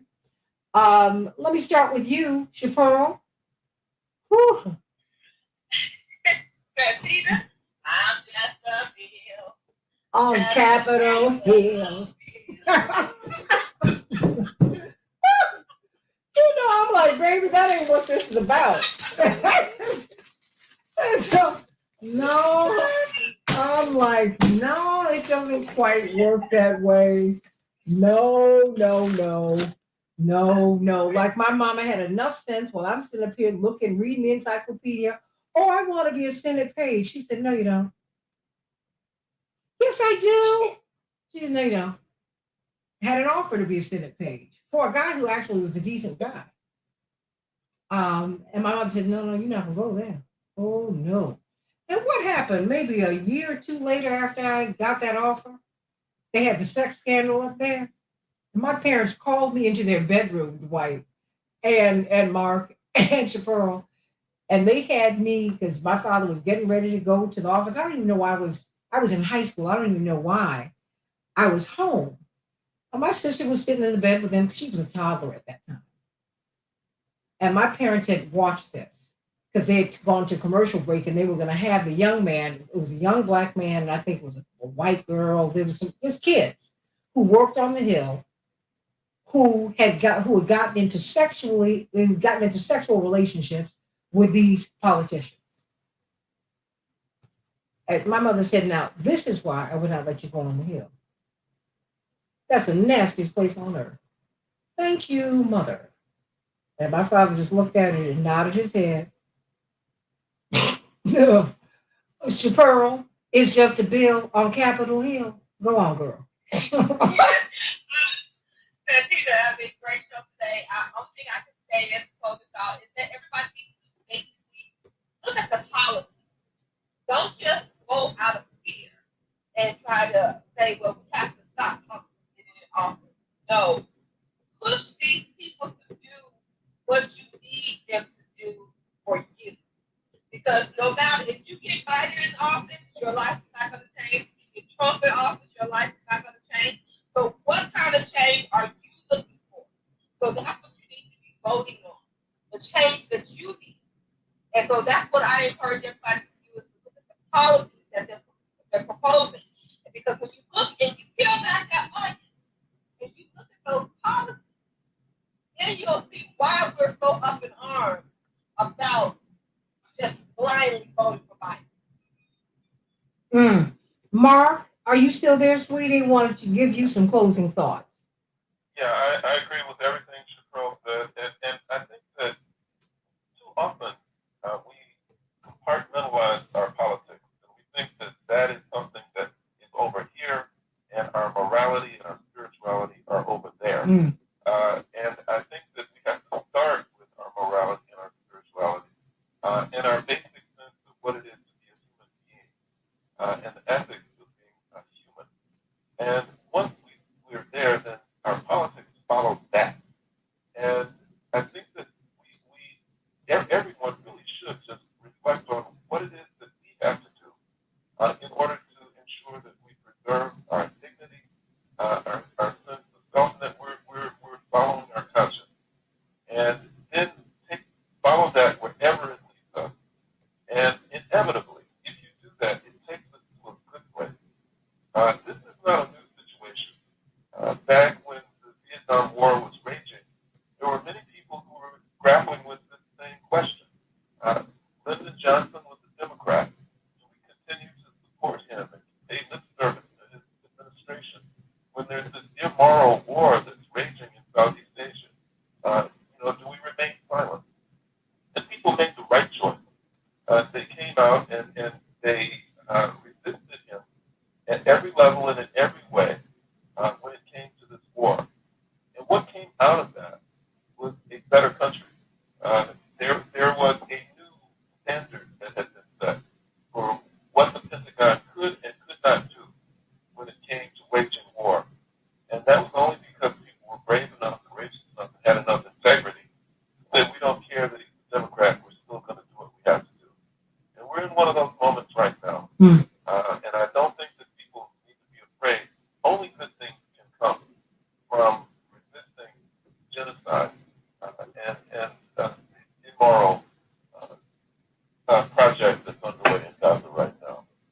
It is immoral. And Tracy, you keep staying with the line that Reverend threatened to cut Obama his private parts off. You're missing the, you didn't hear the whole thing.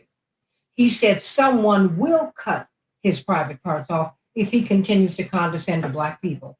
And he continued to do it. Hey, that was the beginning. You don't go to a black church on Father's Day, one of the most prominent black churches in America, and lecture black men on being fathers when the CDC has had a study that shows the most involved fathers in America are black fathers. You don't go to Morehouse, the apex of black middle class achievement. And for their commencement address, you talk down to them about how they need to go out and be good fathers and take care of their families. Are you for real? Huh? Oh, no, no, no, no, no, no. Reverend said someone would come after him, and folks have been doing it. I stand on that. Reverend doesn't need to do that. He's too much of a man for that. Dwight, your thoughts before we go? Yeah, Trump is the most anti-democratic, biggest risk to democracy guy in the world. But Trump is not up to you off the radio. Should we?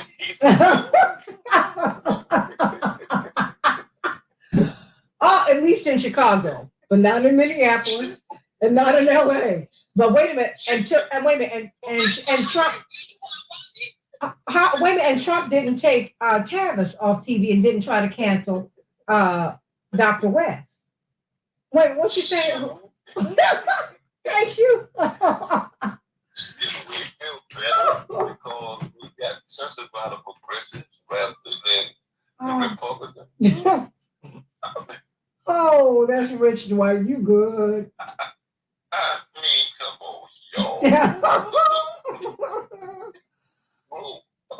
Oh my gosh. Because it was the Democrats got me taken off the radio WVON. I mean, that's what they're the ones who get me put off the radio. It was the Republicans who picked me up. They said, hey, say what you're gonna say. I got it.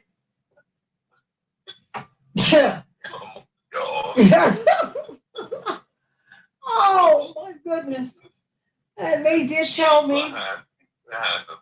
Oh, and they did tell me that I needed to be more pro-Democrat. And then and Ari heard them yesterday. He said what was shocking was while we were talking with you online, they were saying they were having a conversation about the danger of third parties.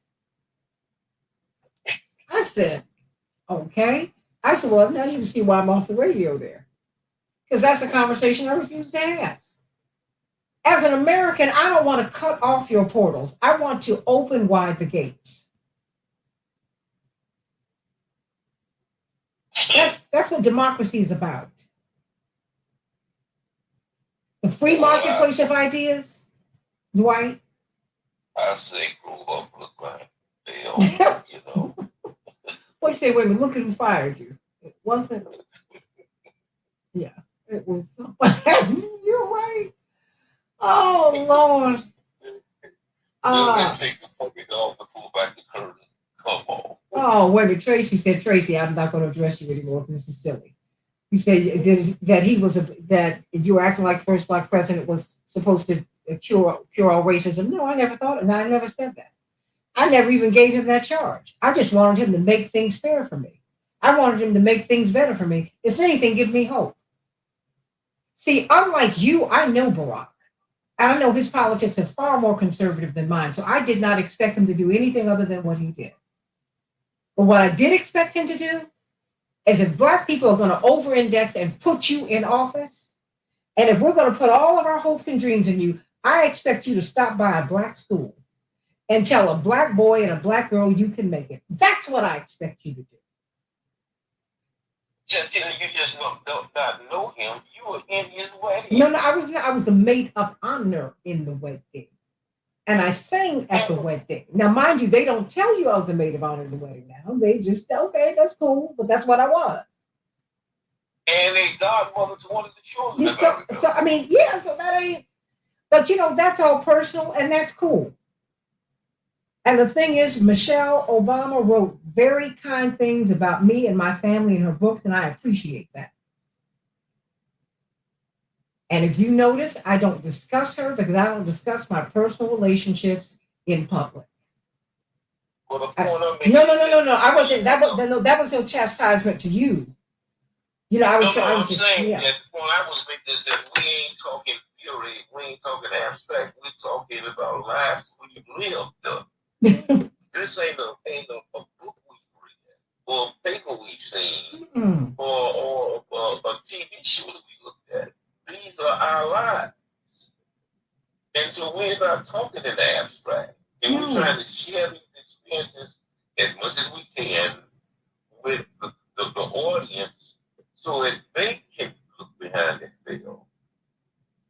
And Dwight, Obama maniacs are just as strong as Mac. What did you? Obama maniacs are just as strong as Mac. And I mean, but Tracy says that I have animosity toward the Democratic Party. I don't have that kind. No, I don't. I never had hope in the Democratic Party. I grew up in Chicago, honey. The Democratic Party have always been anathema to Black people and our aspirations. So I never expected them to do anything other than what they did to Reverend Jackson. I don't care about the Democrats that much. You don't understand that. Because I don't believe that this duopoly, this dual party system, this is a joke. Parties are for poor people, y'all. There was a man named Robert Strauss in the 70s who became the chairman of the Republican and Democratic Party. That's how much white folks care about the parties, the two-party system. They don't care about that. Ain't nobody think about parties. Power is the issue, not parties. Am I wrong here? Nobody cares about parties. Nobody. Trump started out as a Democrat. And is more of a libertarian. He is more of a hybrid. And you know what? If he gets in, you're going to see it.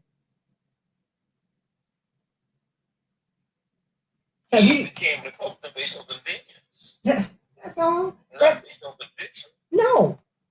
Hillary occupied the lanes on the Democratic side.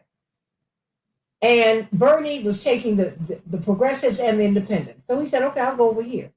Roger Stone said, when it was clear that Donald Trump was going to run for president, he said, man, you can run the tables on this thing and bust this system wide open, because he knew his politics. He knew that he did not fit neatly into any party. He said his disappointment is that he decided to take the low-hanging white nationalist fruit. He said if he had gone to, and that's when you didn't see him on TV anymore, Dwight and Mark and Chappelle. That was a CNN interview. And the first thing he said was, y'all, the system is rigged. Against you.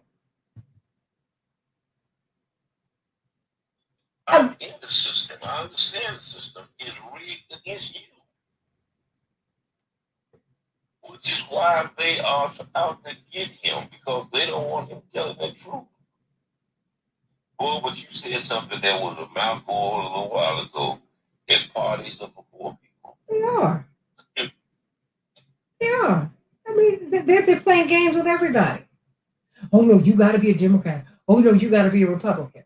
And everybody's losing, just losing, and we're not getting ahead. You got Robert Strauss, who becomes chairman of both parties. Same guy, both parties. Joe Lieberman can run as a Democrat when he's really a Republican, and nobody says anything. He becomes the second in line as the standard bearer of the Democratic Party, as conservative, as right-wing as he is. When Reverend came out against the Iraq War, Joe Lieberman made phone calls to shut down all of Reverend Jackson's college speaking engagements, and he did it. Y'all don't know half the story.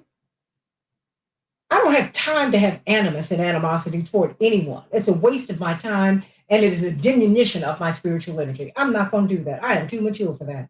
I'm not even mad with CPT. I see this as an opportunity to go and grow, and I'm going to take it.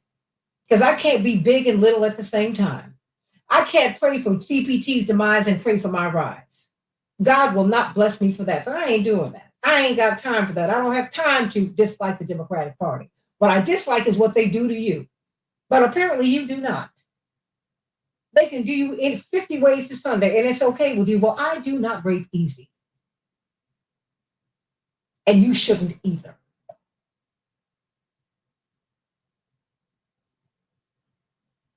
I said a mouthful there. Oh, am I getting crickets from my panel? Oh, okay. I'll be tired of being punked by people playing with you.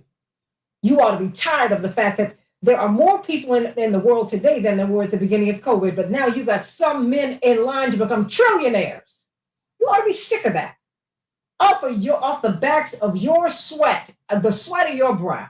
But it's okay with you. It's not okay with me. It's not okay. It's not okay. It's not right.